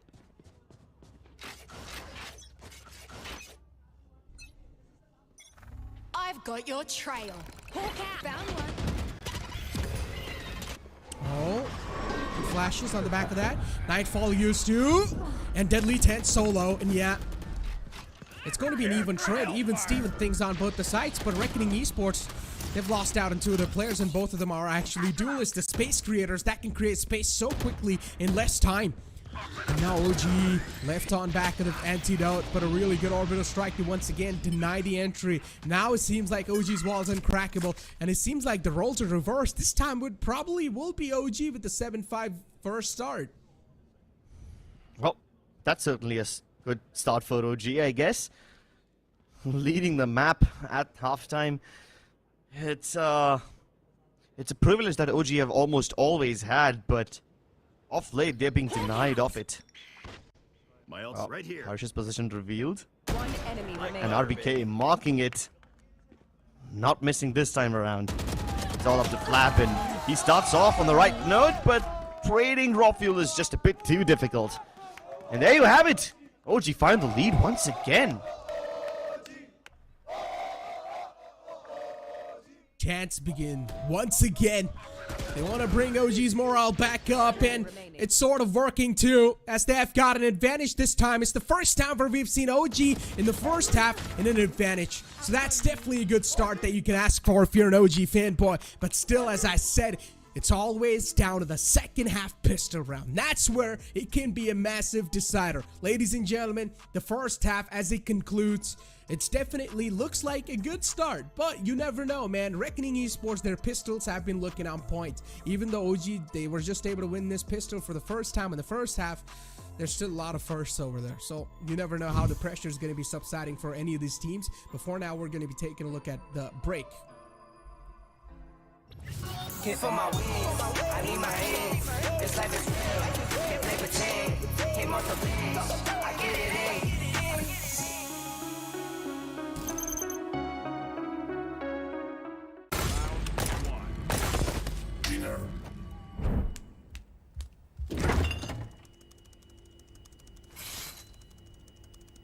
Bro, fridge meat के लिए, heat के लिए नहीं. Bro, this graphics card is making my frames drop.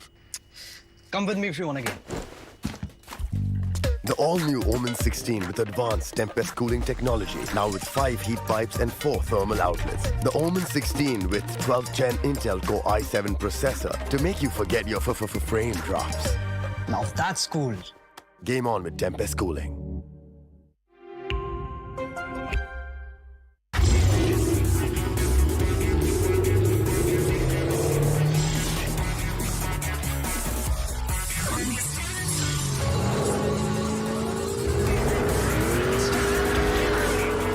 Presenting Hyundai i20 N-Line. It's time to play. Yes, I'm a Gen Z. Or should I say, the Gen Next. And I don't let fear hold me back from doing anything. I choose to move fearlessly to it all. Hey buddy, we need you to trim your beard for this next scene. What? Okay, fine, I'll admit it. I move fearlessly in most things, but I draw the line here. What if I Nico cut myself? Try this.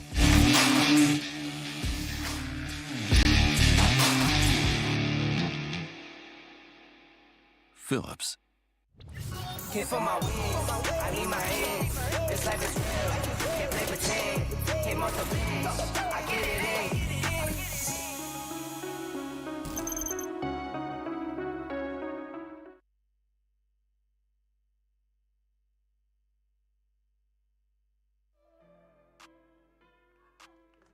Welcome back into the second half. This time, OG back in the driver's seat. They have 2 rounds lead for themselves. You cannot call it a cushion just yet, because this is where things can be flipped around. If Reckoning Esports, they win this pistol round, it can be a lifeline and a saving grace for them. That means this pistol round will be with a lot of pressure for Reckoning.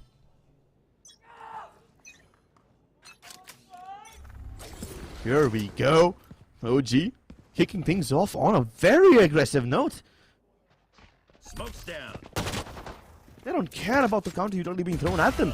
Rafuel also stoically defending right outside of bat. And at least he's found that there's two players present to its bat because of all the utility that's thrown in. And this is OG's cue to start pressing the assault towards B. They dive out of hookah. Deadly 10 dives out of the smoke, but just escapes in the nick of time.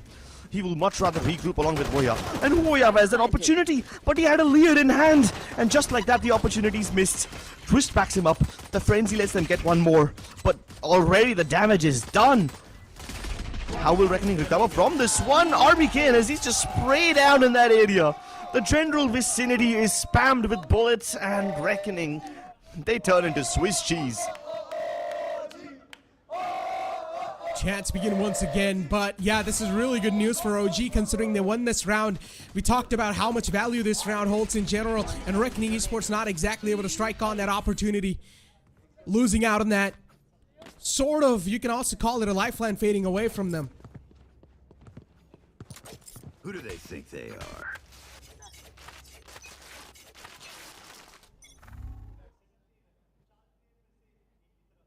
Into the action. Timing. Into the swing of things. And yeah, speak about timing, and I guess he's going to have a better one.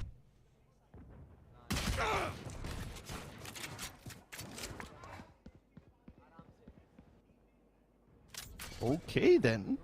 Reckoning Esports are kind of like all over the place. I mean, sure, that aggro pushes towards A are getting them quite a lot of control, but they're losing the B side just as easily.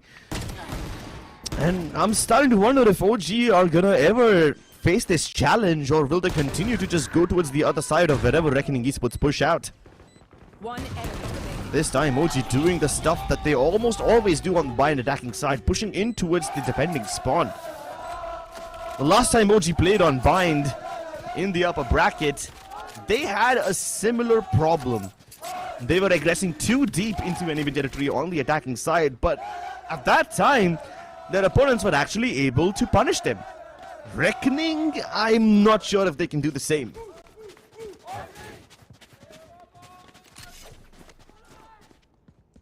Keep up. Sheriff full armors for OG. I mean, it's a bonus round for them, so they're not going to have the perfect buys, of course. But you can see on the B-long side, once again, Sky and Reyna playing together. These two are more than enough for gathering a lot of info and also to stop down an entire push. On the opposite side, on the B side, you've got three players. Trist, the Jet, Deadly 10.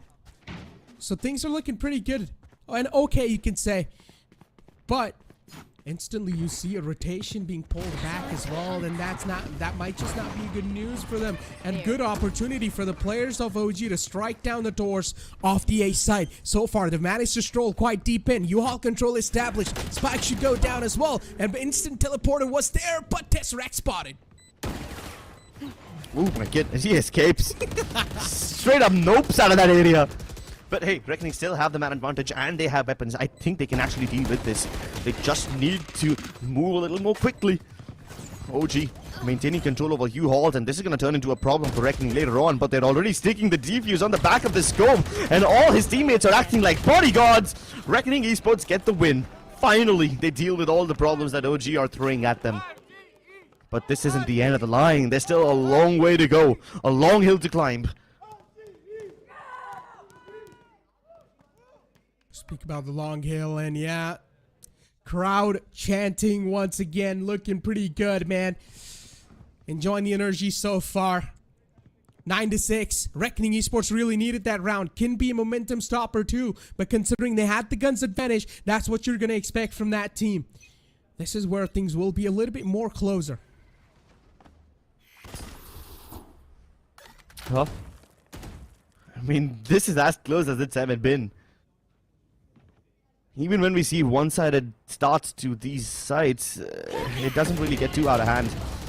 Nice push out. Tesseract was playing anti-flash, but at least Rafuel's able to deal with that super flash combination. Warrior uses both his Leers to escape out of that area, and it's still a 4v4. While OG have taken control of B long, Reckoning Esports are already moving in very quickly. It's up to Voya to somehow pluck him off midair. If only he was able to kill Aziz, he would have been able to dismiss back to safety as well. But that doesn't happen. Backstab from Reckoning, now inbound. Antidote to receive them, ready for the interception.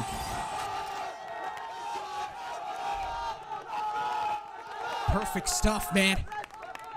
And OG once again, well, I guess they've got the momentum back in their favor.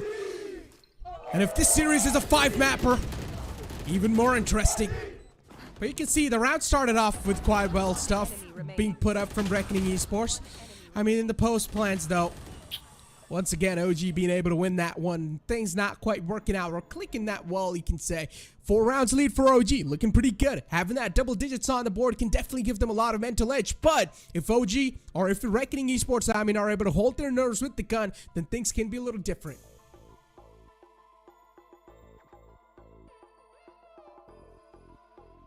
(10-6), Orangutan. They have been using this strat quite consistently over here. And Reckoning also need to come up with some changes so far. Up until now, they take really good control outside of Bat, but in the pistol round, Rawfuel figured out that this is gonna be a little pocket strat that Reckoning throw every now and then. Because Rawfuel in the pistol round spotted 3 players of Reckoning committing to Bat, and this has been the case since the last 4 or 5 rounds, now it's turning into a pattern that OG recognized. And in response to this, OG loved taking B long and control away from Reckoning Esports.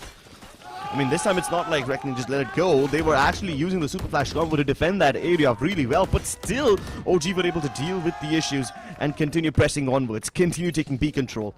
So Reckoning really need to shake up the position that their players are holding. And you can instantly see the switch-ups. Up until now, Harsh and Voya were defending B long together, but now he's been reassigned to Hookah. Even Deadly 10 is facing the Hookah pushes rather than going towards Bat. But OG recognized this. The moment they see that Reckoning Esports have changed up their positions or defaults, they changed their approach towards Bath as well, and Twist caught with his pants down, looking at the watch while his teammates are nowhere close to pressure him. Warrior tries to mark his way inside, and these kills are going so back and forth, but still Reckoning can't get anything done. They're losing the battles. Sort of like Reckoning Esports not able to find that groove, and OG just able to run away with the momentum. That's all he can really say. And being more prepared on the map of Find in general. Chance going off for RVK. RVK really has stepped things up, man. And at least someone needs to step things up when teams having it's a rough time. And I guess it's the name of RVK.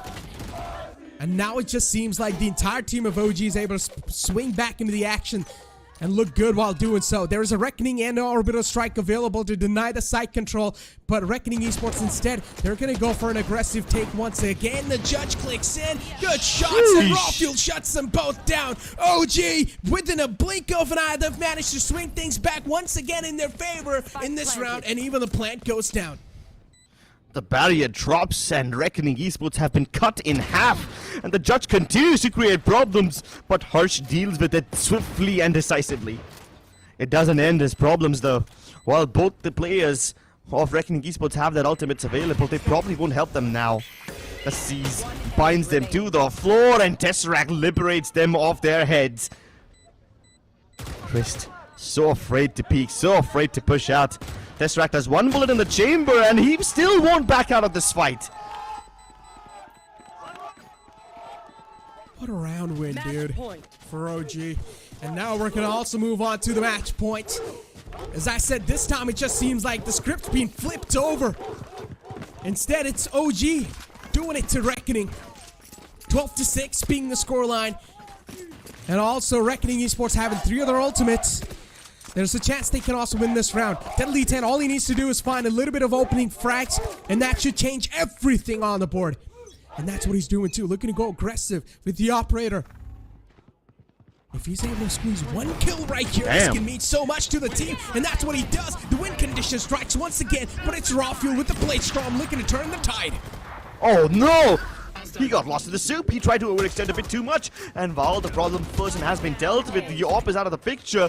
OG are here to make their way into the site. At least they've neutralized it back to a 2v2. And the Seekers, they give away the positions of remaining OG members, but they will still be able to plant. Unless they jump into the TP and instantly make Reckoning pivot as well. Now it's a race. OG will have to face them towards this defensive spawn entrance. And Harsh, he's looking to make his mark, but Antidote is sharper. Voya trades him through the woodworks. The spam is successful. And now the two duelists locked for the battle. OG looking to push this into yet another map. Reckoning looking to secure the win right here. But looks like the fifth map is inevitable. It indeed is. Ladies and gentlemen, we're gonna go to the decider, which will be played on the map of Ascent. Both these teams have been proven out to be so good on that map, but this map of Pine, where Reckoning Esports, they have played in their recent 2 BO3 series, they have been countered pretty hard. And I guess the main reason of them being countered this hard is because Reckoning Esports look pretty strong on the map of Pine, and OG probably have got a lot of research done onto that. They played this map on their previous 2 BO3 series. And yet, in all of those BO3 series, OG never looked so stubborn, never looked so adamant. They fixed all their mistakes. I mean, at one point, you would feel like they would be overextending if you saw all their previous bind matches. No mistakes like that this time around. They also predict whatever Reckoning Esports are doing and just run circles around them. Picture perfect from OG. But we'll break all of this down with greater detail in the post-game segment. So don't go anywhere. We're going to cut to a short break and we'll be right back after that. Hit for my wins, I need my ends. This life is real, can't play pretend. Hit multiple wins, I get it in.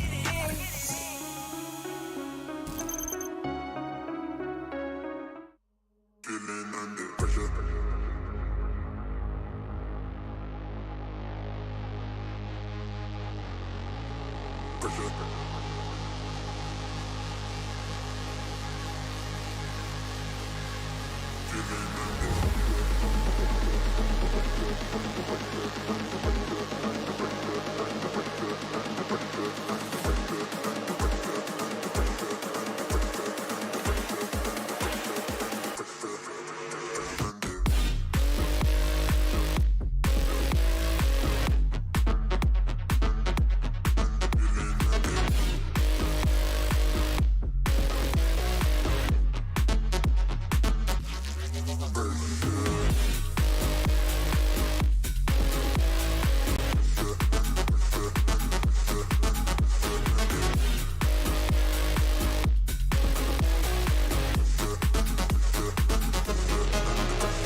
Let's get the show on the road, ladies and gentlemen. We waited quite a long time for this matchup.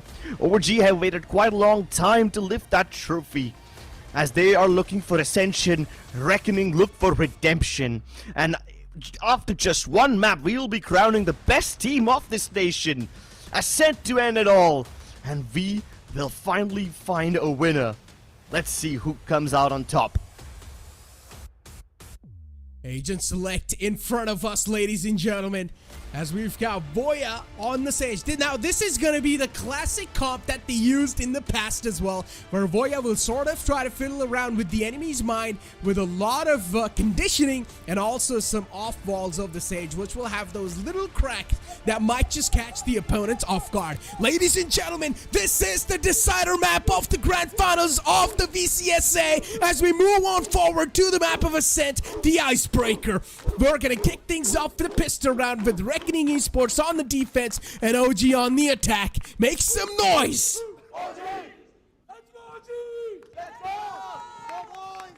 Chants are heard too. And OG's supporters are definitely quite vocal. And now this pistol round will begin too. Reckoning Esports starting things off this time.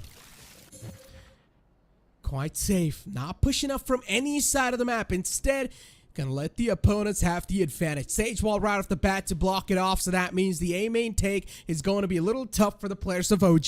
And considering that OG haven't even given away a single fuck you, that means it's going to be tough for Reckoning Esports to know or realize where exactly the opponents are positioned. Now that the orb's taken away, they should have a little knowing that there was some presence outside main. And Deadly 10's gonna start to back off, but instead it's the players of OG rerouting all the way from the tree area because main's blocked off for the wall. They need to get rid of Voya in the close quarters, and if Voya's not taken away, then problems will start to knock on the doors of the face of OG.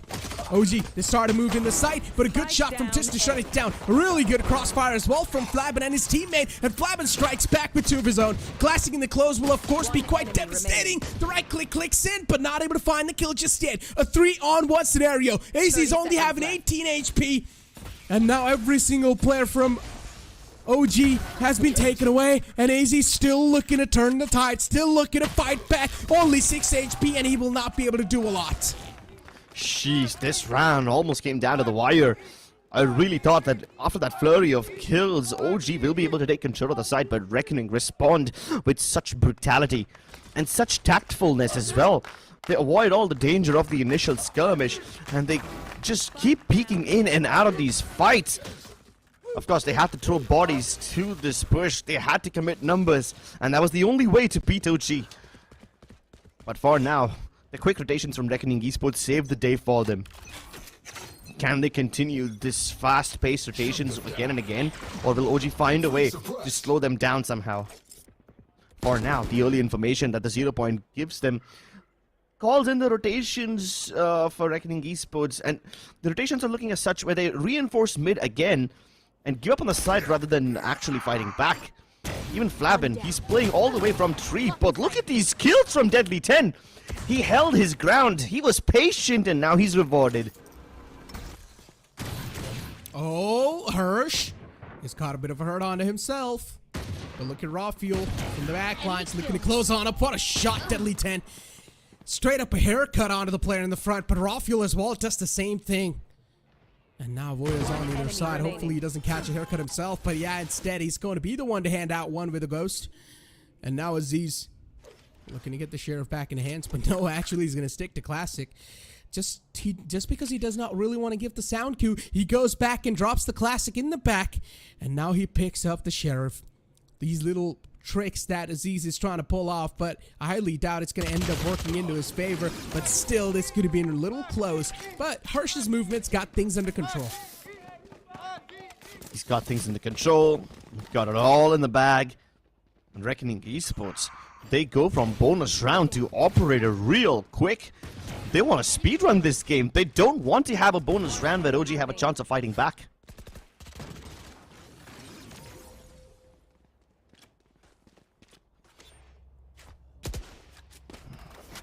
Good stuff. 2-0. Okay. Reckoning Esports. Never mind. He doesn't buy it. For a second in the freeze time, I saw it all being pulled out, and I thought, yeah, maybe they don't want to have this bonus of sorts. They just want to get the big guns out online quickly, but then they decide against it. And Reckoning Esports, it seems like it's going to be a regular old bonus round for them anyway, right? Which you have a chance of fighting back now. They start off towards B Link from Tiles, but then they group up and go towards the top of mid once again. Flabin, having not spotted anyone pressuring game in, gets curious and he gets rewarded for it. But the quick trade comes through, and he spotted so many of these OG players hurtling down this narrow corridor. The fragment is going to slow them down, hopefully buy enough time for the rest of Reckoning Esports to rotate in, but even that won't be enough. What? Even though Man's Blind still finds that connection. Good one though. 2-3. It is doable. Hirsch's Spectre needs to find at least some sort of a reply. The man's busy though. He's looking into his drone, and Tesseract out of nowhere swings in from the back and gets a 4K. A really good stuff done. OG. What are these chants? Bro, this is not a chant. This is a full-blown slogan. They might as well turn this into a poem. Yeah. Yeah.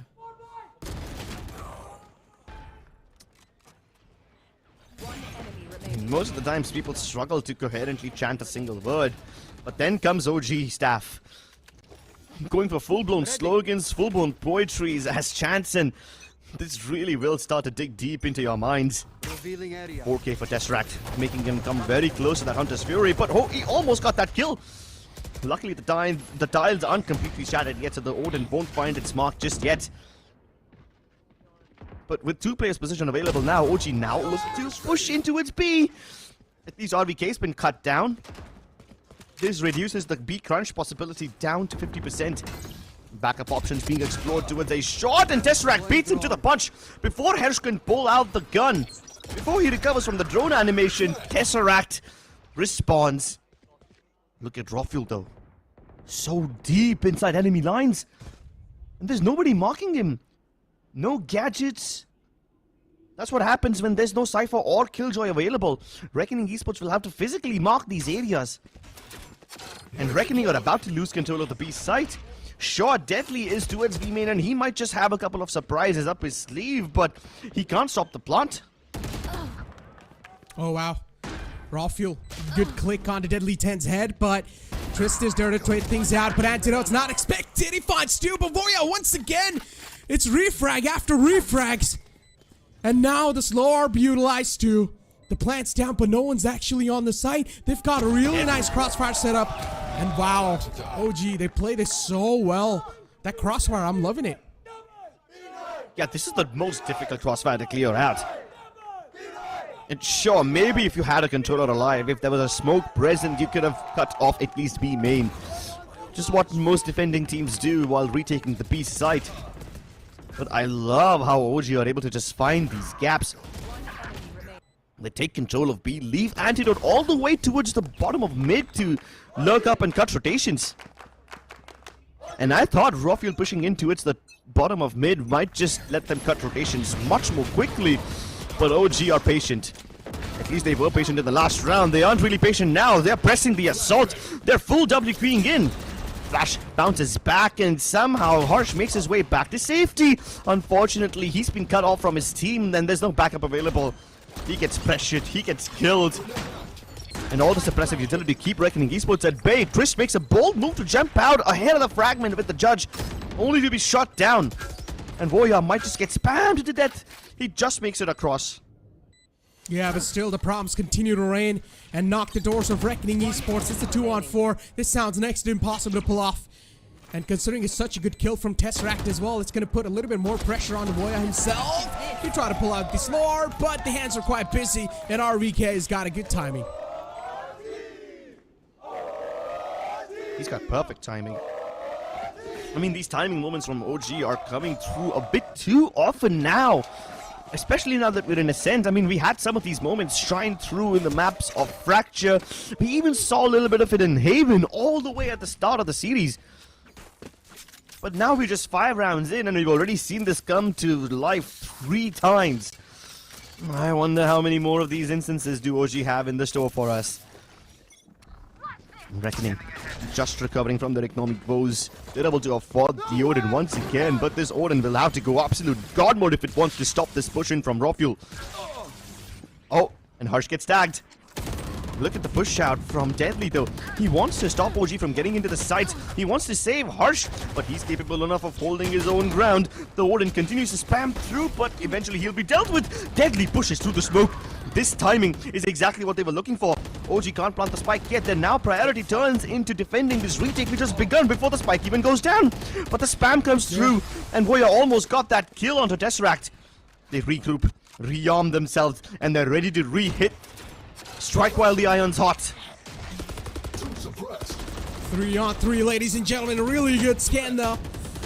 They try to go for the spam through the wall, not able to find that sweet connection just yet. Oh my god! That pre-fire around the corner.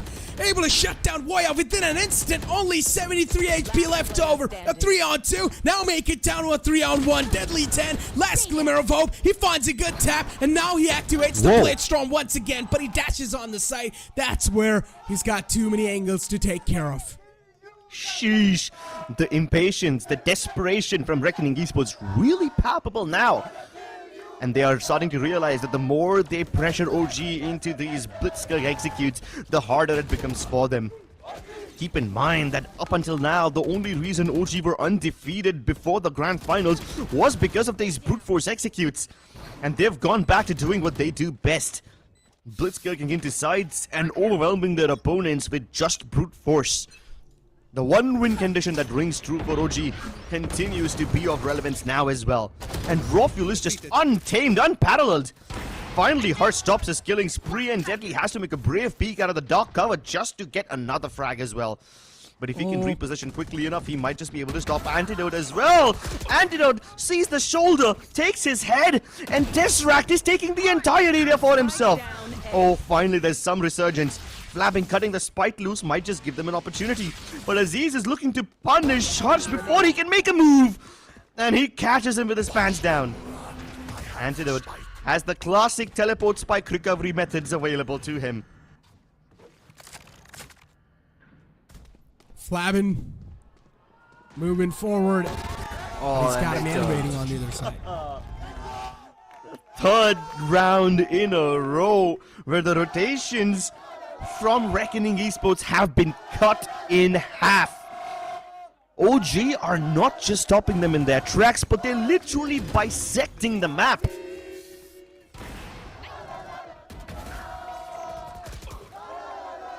These picks, though, I mean, considering Aziz knew that he found the operator in the mid, he pretty much knew that it should also be up for grabs, and he does a perfect move too. A tactical timeout being called by Reckoning Esports. They know opponents being able to run away with back-to-back rounds, definitely not a good luck for them. So, need to do something, need to switch something up. So let's see what switch up we're going to see. I think the biggest problem that Reckoning Esports have to address right now is their lack of information and the abundance of holes in their defense. Sure, the reason why Voya picks up the Sage is because he can pull off those one-trick Grim Walls. Sometimes he leaves those little gaps in the wall which allow him to get a couple of cheeky frags. But we haven't seen any of that yet.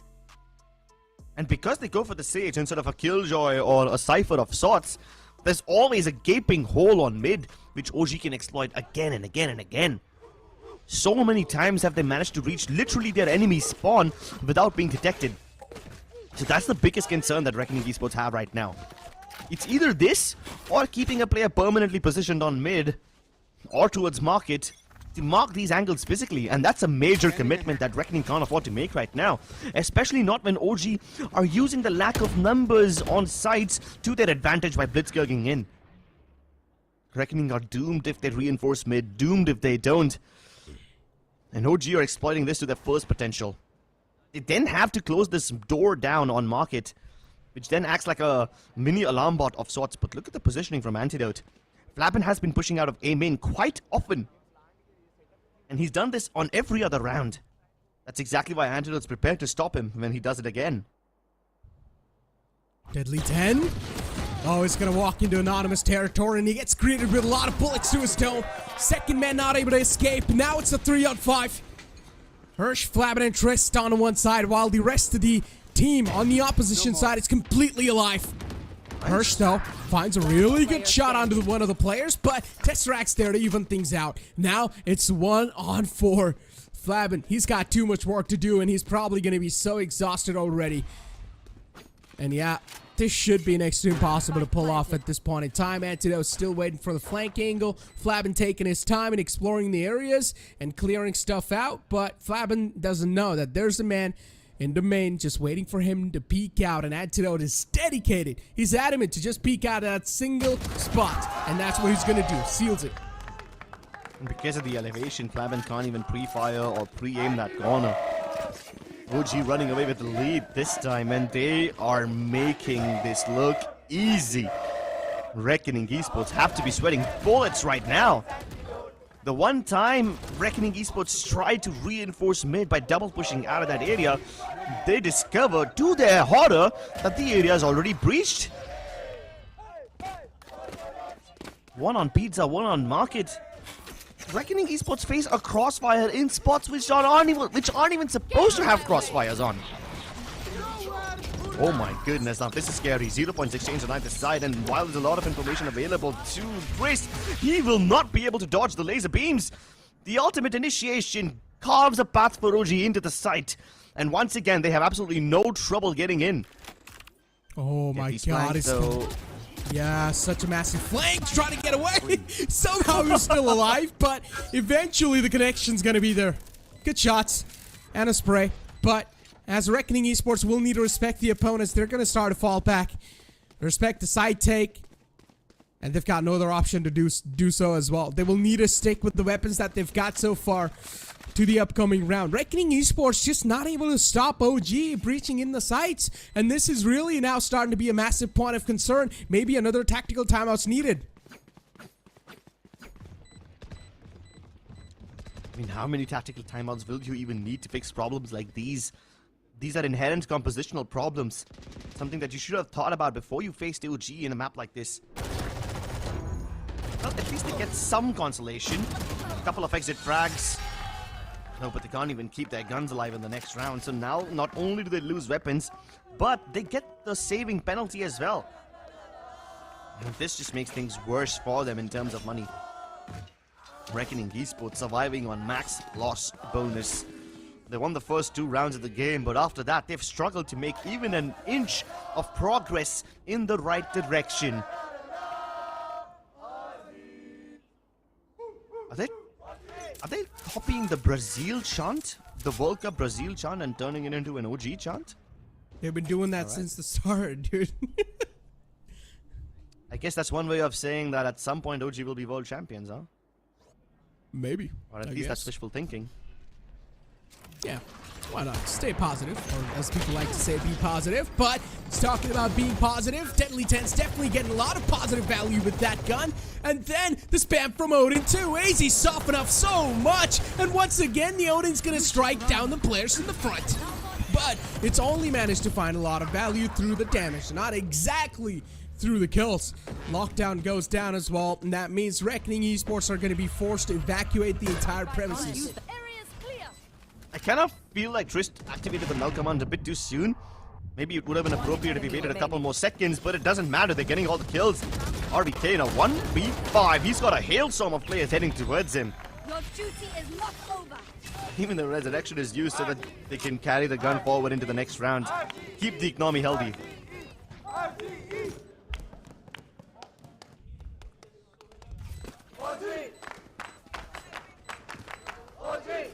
At least Reckoning Esports is able to get this round, right?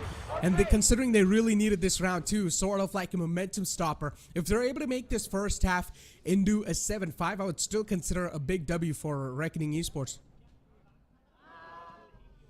Oh, but hold on, it's OG that take a tactical timeout. Maybe 7-5 is not something they can afford to have. They want to push this down all the way to 9-3. One enemy remaining. Maybe. And yeah, Harsh changed up his positions. I mean, up until now, he was playing on the B site, which is understandable considering he's a SOA. They almost always do play on the B site. The Odin's supposed to spam down that B main area, but now he used it towards the A-shot tree region.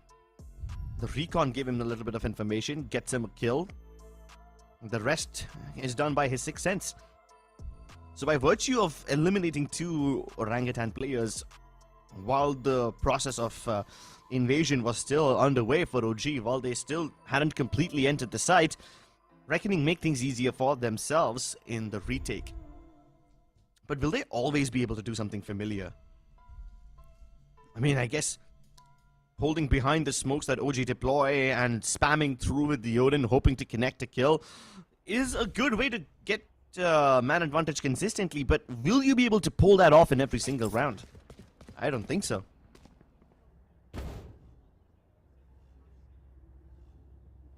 Right here. Speak of that, in Revealing area. recon darts out in the mid. 0.2. Suppression's gonna be there. Oh, good shot. AZ strike down. And now OG already starting off with a man deficit. There is a flash available in the hands of the Omen, as you'd like to call it, Paranoia, but Tesseract able to return back into his team's favor, but might just not be able to get the second one down, but now he proves me wrong instead, but still Deadly 10's on the opposite side, and unfortunately for OG, they've also dropped down the spike, something they cannot afford at all, and Hirsch now has also managed to cut off the entire side presence from OG. Now it's all down to RVK, without anything established. This man has only got a Vandal and the tree area control, which is also going to decide to give up. The only reason OG decided to go towards tree rather than go to the side directly is because they lost 2 members while doing so last time. So they think that maybe going towards tree will help their cause, but RVK suspects something on the other side. And he's got time, so he doesn't need to go for the plant right away. He knows he will be trapped the moment he taps that spike, so he's looking to get a kill before he commits to the plant. But no, he missed his opportunity, and now he missed his shots. Boya won't do the same, and he gets the 4th for his team.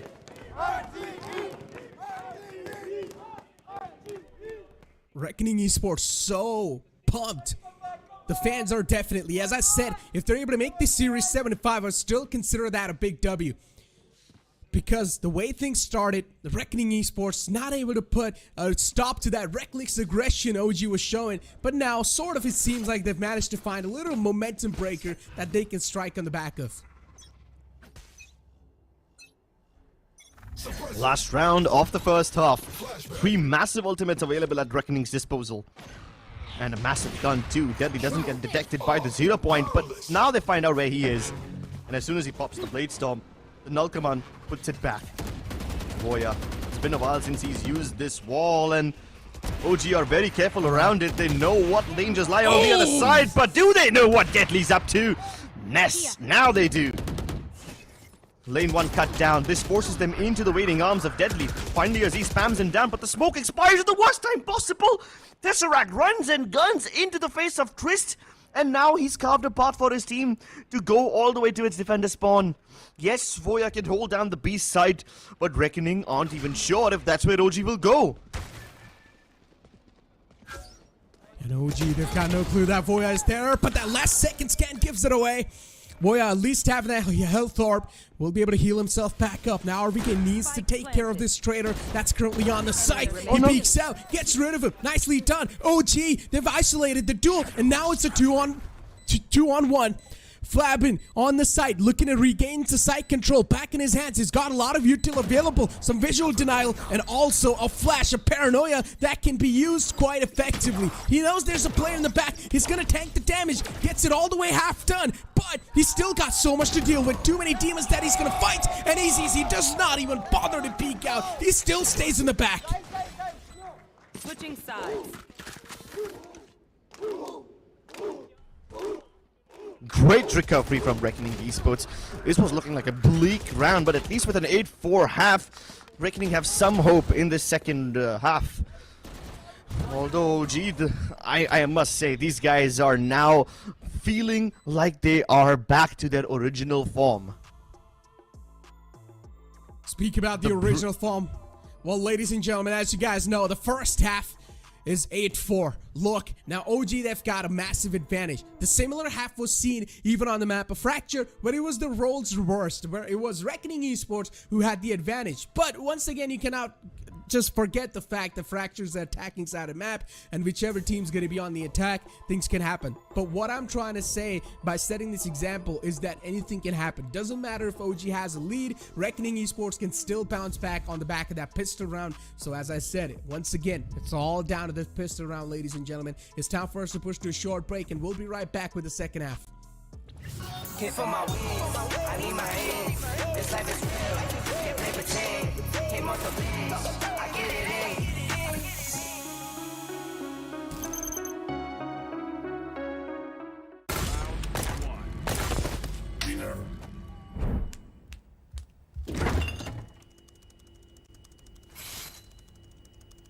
Bro, fridge meat के लिए, heat के लिए नहीं. Bro, this graphics card is making my frames drop.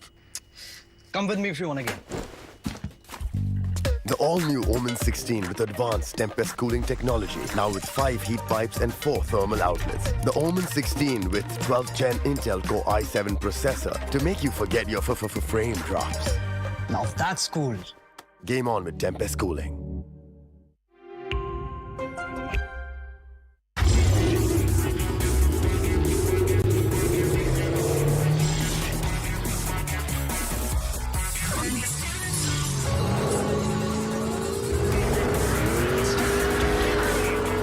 Presenting Hyundai i20 N-Line. It's time to play. Yes, I'm a Gen Z, or should I say, the Gen Next. And I don't let fear hold me back from doing anything. I choose to move fearlessly to it all. Hey buddy, we need you to trim your beard for this next scene. What? Okay, fine, I'll admit it. I move fearlessly in most things, but I draw the line here. What if I nickel cut myself? Try this.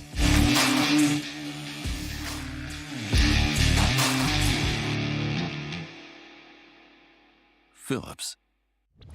Hit for my wins, I need my hands. This life is real, can't play pretend. Came off the bench, I get it in.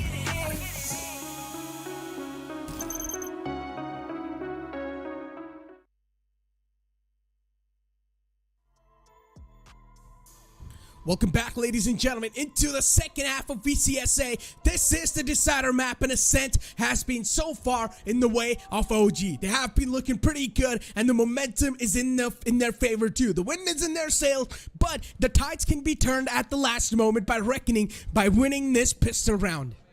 And Reckoning, they had a very good start in this series by winning the first 3 pistols. However, now it's starting to be more of a problem. One half separates us and the potential winners. We will be crowning the one team that goes to Ascension from South Asia. And we will be finding out who that is very, very soon. A slow creep up by Reckoning. They avoid the recon dart as well, although one of them gets revealed. And now the rest of them are also slowly coming to light. Tesseract backs away though. He knows there's way too much heat coming towards him. He decides to somehow retreat, but nope, it won't help him at all. Raw fuel also only good for 1, and RBK gets caught looking in the wrong direction in hopes of breaking that recon. The barrier rob stops Aziz and Antidote from rotating through, slowing them down to a crawl as Reckoning win all the brawls. Crawl and brawl indeed. But finally, they're going to break free out of that wall. And now, this is where the real retake starts. OG with only 2 players. Not a lot of utilities. They've got 2 flashes available, counting Omens in 2. Paranoia used already to clear out the site. But still, they aren't able to exactly step foot in the main site, in the main land of the site where the spike's planted, and everyone from Reckoning's just playing so disciplined. No one's peeking out. No one's deciding to give any sort of isolated duels to the players in the front, making sure that they're not going to be making any mistakes. And as soon as they decide to step out, it's OG on the other side just waiting for them. And well, I guess one after the other, everyone's going to get picked up. Everyone gets picked up, everyone gets smashed out. OG are able to get quite a lot of kills, but not fast enough. And RGE, by virtue of winning the pistol round, give themselves a glimmer of hope. Will OG let this little glimmer flourish? Will they let it shine, or will they extinguish it before it catches fire? Anti-ecos. While I said at the start of this series that OG haven't had any trouble in anti-ecos, that statement kinda did not age well now, did it? Revealing area. Oh, Sheriff available. Oh, the timing though. Because of the smoke, Clabin's going to be able to cross onto the opposite side successfully enough. Good recon dart though. Position compromised. And as Rafu's going to decide to fall back, it's Reckoning Esports actually. That was a complete false presence towards B. They're on the opposite side already. Side control established. Woya also gets his wall up, so breaching through the door is going to be next to impossible. There will be 2 layers to break down. Deadly 10 with the Spectre really close in the front on their faces. So that means they've also got the Heaven control secured so far. Exactly. Deadly 10 holding Heaven, making sure nobody comes into this area, while the tree area is secured by a double wall. First the breakable door and then the barrier rob. I guess a flank can help their cause, but RBK has also been detected on the back lines. Oh, and even the shorty won't help him do anything. Deadly 10 running to his opponents, making them run out of the server. 4 kills secured by him, and this should help him farm up his Blaze Storm quite quickly. Finally being able to win those 2 rounds, the anti-eco 2 and now the pistol round. Sort of the lead has been a little less. And now OG too, looking at the scoreline, this should not give them a lot of confidence anymore. Because if Reckoning Esports is able to win this bonus round, the tides are completely flipped. You can consider that. Scanning ahead. And Reckoning Esports, they're on the attack, so they really need to just straight up breach in. And with the amount of weaponry that they've got, they need a W key, and that's what they're doing. Mid control established, but Deadly 10, that could have been their win condition, was not able to get anything done, but still Trist is able to find one. Oh my goodness, Tesseract inside the smoke. The Dweller in the Darkness finally emerges, and Raw Fuel will converge all of his opponents' heads onto his crosshair.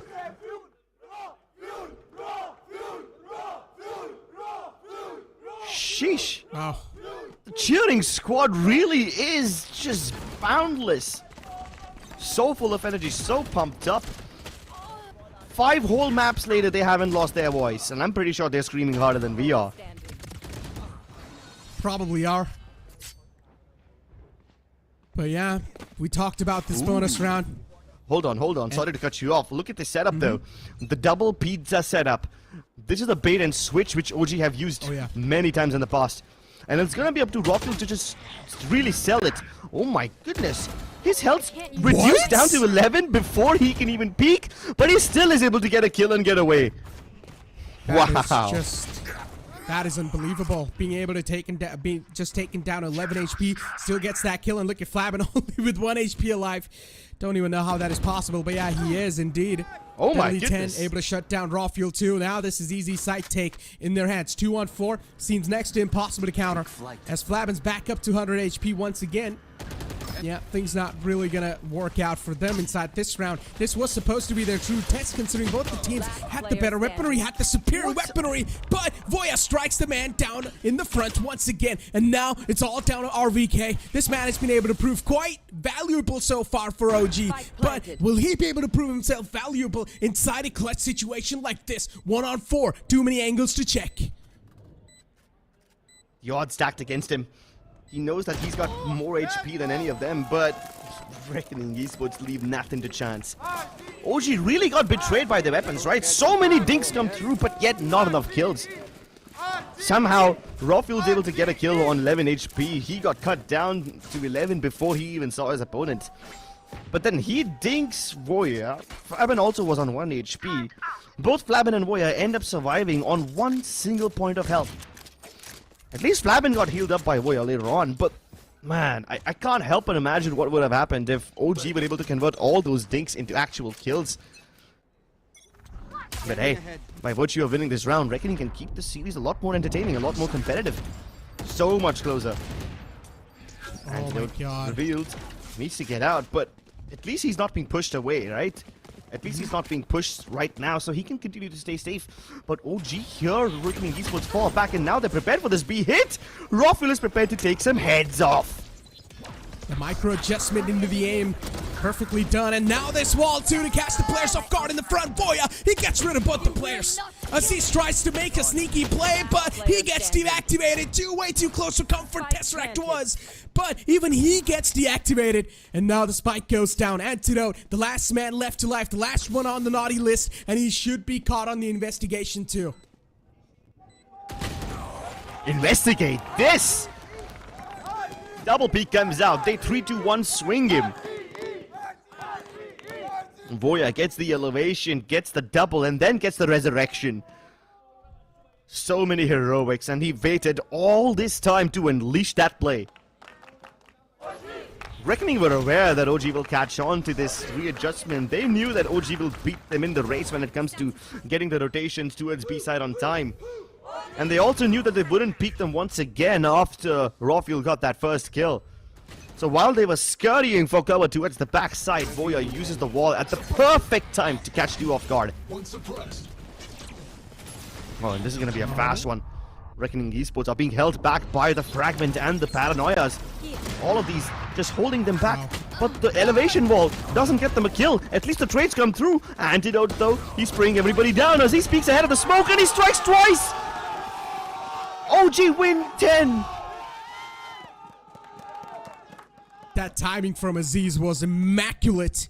He realized that the door's closing, so there's a chance that the opponents now are going to be distracted, considering they probably think that the door's closed down, so there's no way anyone's going to be able to breach in. But Aziz already sneaks in as soon as the door was triggered.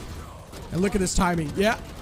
The entirety of Reckoning Esports just gets caught off guard by that one single play from Aziz where he's able to strike down 2. Almost could have got the third one too, but it was stolen away from him. But it's okay. Tactical timeout from Reckoning Esports. And that was all because of the communication that Aziz and Antidote had with each other. Antidote knew he was cornered over there. As soon as he got that first kill towards Generator, he knew he was going to get pinched. He also knew that Reckoning Esports will swing towards the left-hand side to press that button and then maybe even kill him in the process. And that's exactly what Aziz was waiting for. As soon as they started to fire towards Antidote, as soon as the bullets started to exit the chambers of Reckoning's guns and started to hit Antidote towards Gen, Aziz peeked out. None of the opponents looking his way. Distracted, discombobulated, and eventually destroyed. OG played that round to perfection. A lot of diss in that. But no ultimates on both the sides. Yeah, OG do have from the shadows up, but the only effective way for that's going to be either an expensive recon, which recently we are not really seeing it being used that way, or mainly can also be for quick rotation onto the opposite side. But let's see how Reckoning Esports are going to be able to kick things off, and that's where it's going to decide how the ultimate's going to be used. Twist goes for the point. He also actually gets it. He'll be able to get his hands on the null command, but what a flick from Tesseract. Trish loses his head, and Tesseract also manages to go all the way in the back, but there's Rafiel waiting with the operator, and Voya gets dealt with. That null command was supposed to be the win condition for Reckoning Esports. And now, the only condition they survive is by getting the kills, and none of this is going their way. Not only do OG win the round, but they keep all their guns active. A flawless round.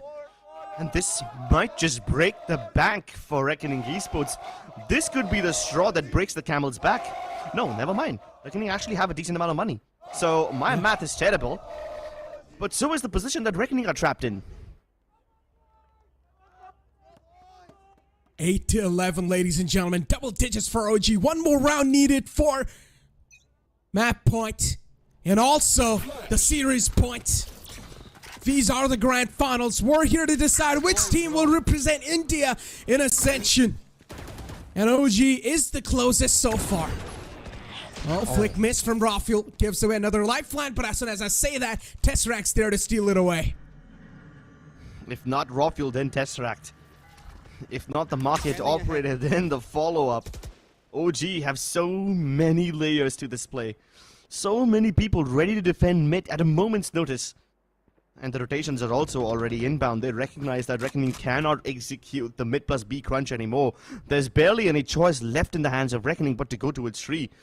And that's exactly why Aziz has also rotated over here. The 0 point will confirm his suspicions. They now know that there is no choice but to go all the way in. And Twist, having saved his null command from the previous round, won't get to use it to its fullest extent even now. Voya scurrying towards the B site. Somehow Flabins managed to get this site vacant. So Reckoning can at least go for the plant. But OG have so many ultimates to facilitate the retake. Look at Flabin on top of the wall. Definitely an off angle. No one's going to be expecting this man to be in that position. Considering Flabin has an off angle, I'm expecting he should be at least able to get 1 kill on the back of that position. Aziz walking in from main. If Aziz is dealt with, that's going to be a big threat neutralized. And no, it's going to be the answer. Instead, it was Voya trying to catch Aziz, but Aziz is ready. And a good flick onto the Flabin to shut him down too. Ladies and gentlemen, map point secured by OG. A step closer to Ascension. And that $35,000 too. You can see the fans, they're quite excited. Voya tried to make that play. It's just simply not happening today. OG are in the groove. They jump into the fray and they take it all for themselves. 1 round separates them and the trophy of VCSA. 1 round separates them and the flight tickets to Bangkok, where they will fight the finest teams in Pacific for the trophy of Ascension and potentially a slot in the International League as well. The world is their oyster and they are diving deep inside to get the pearls. No command up for the opponents. Reckoning Esports, everything on the line for them. Only one way left now. Do or die trying. And that's what they're gonna do. Hunter's Fury used. Antidote still in the backside. This is where the entire burst comes into play once again. And it's the OG's meat grinder. Last man left alive. It's Flabin.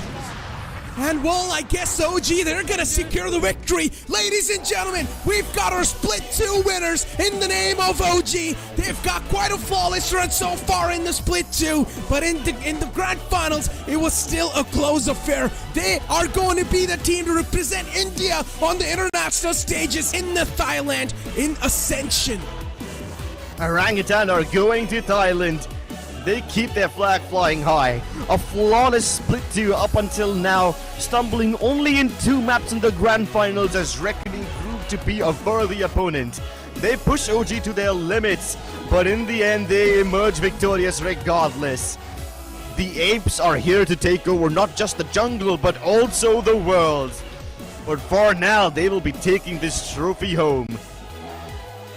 You still have to give credit to Reckoning Esports, the only team in Split 2 who gave OG a run for their money, made them work hard for this trophy. What a game it was, dude. Reckoning and OG both made it look so competitive, especially Reckoning, yeah, as you said, a team that hasn't been even, or that didn't even drop a single map in the entire playoffs, in the entire Split 2. Reckoning Esports make them bow in front of them, but in the end, it's still OG who take care of Reckoning Esports and win it in the final moment where it matters the most. Firm handshakes from both the sides. The magnitude of this will be felt across the continent, as OG now possess the tickets to go to the bigger leagues. Through all the trials and tribulations, through all the criticism and all the hardships, they persevere through. Ladies and gentlemen, if you guys want to look at the prize distribution and the entire after game segment, you guys will need to head on to the local channels. But for now,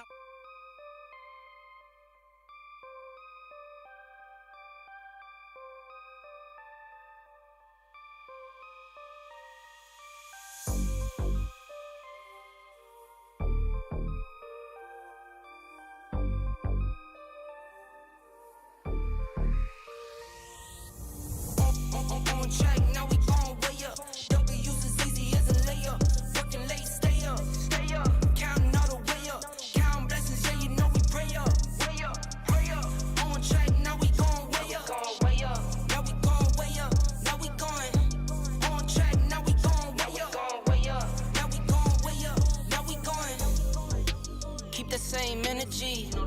Work on being better when I'm 70. Your drip is just a water spring. You know I drip different, this the 7 seas. I deal with life different, make that lemon squeeze. Went off for my style and identity. Better bounce back and get the cheddar cheese. I guess that's why they envy me. On track, now we going way up. W's as easy as a layup. Working late, stay up. Counting all the way up. Counting blessings, yeah, you know we pray up. Way up, pray up. On track, now we going way up. Now we going way up. Now we going. On track, now we going way up. Now we going way up. Now we going. I got his band like I'm Barry Bonds. Running through the money, but the money's long. I don't love it, but I need it, keep it coming on. Only friendly, me and friends, we don't get along. I put that on my name, that I put them on. I put myself on stage as they sing along. I might book a session, do 100 songs. I'ma let you hear them just to prove you wrong. On track, now we going way up. W's as easy as a layup. Working late, stay up. Counting all the way up. Counting blessings, yeah, you know we pray up. On track, now we going way up. Now we going way up. Now we going. On track, now we going way up. Now we going way up. Now we going.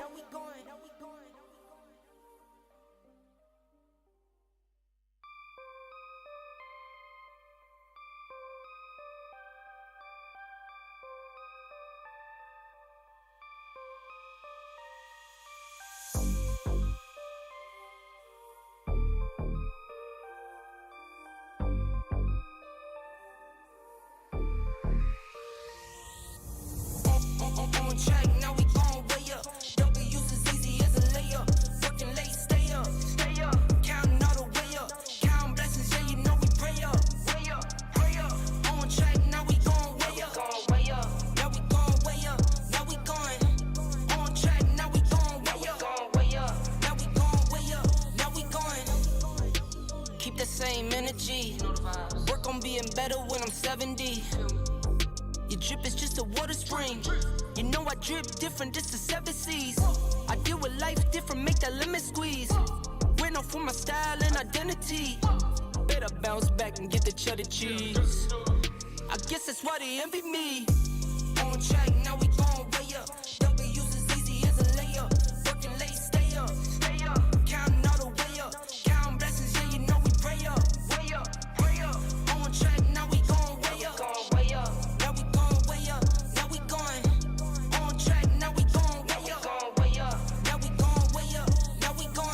I got his band like I'm Barry Bonds. Running through the money, but the money's long. I don't love it, but I need it, keep it coming on. Only friendly, me and friends, we don't get along. I put that on my name, that I put them on. I put myself on stage and say sing along. I might book a session, do 100 songs. I'ma let you hear them just to prove you wrong. On track, now we going way up. W's as easy as a layup. Working late, stay up. Counting all the way up. Counting blessings, yeah, you know we pray up. Pray up. On track, now we going way up. Now we going way up. Now we going. On track, now we going way up. Now we going way up. Now we going.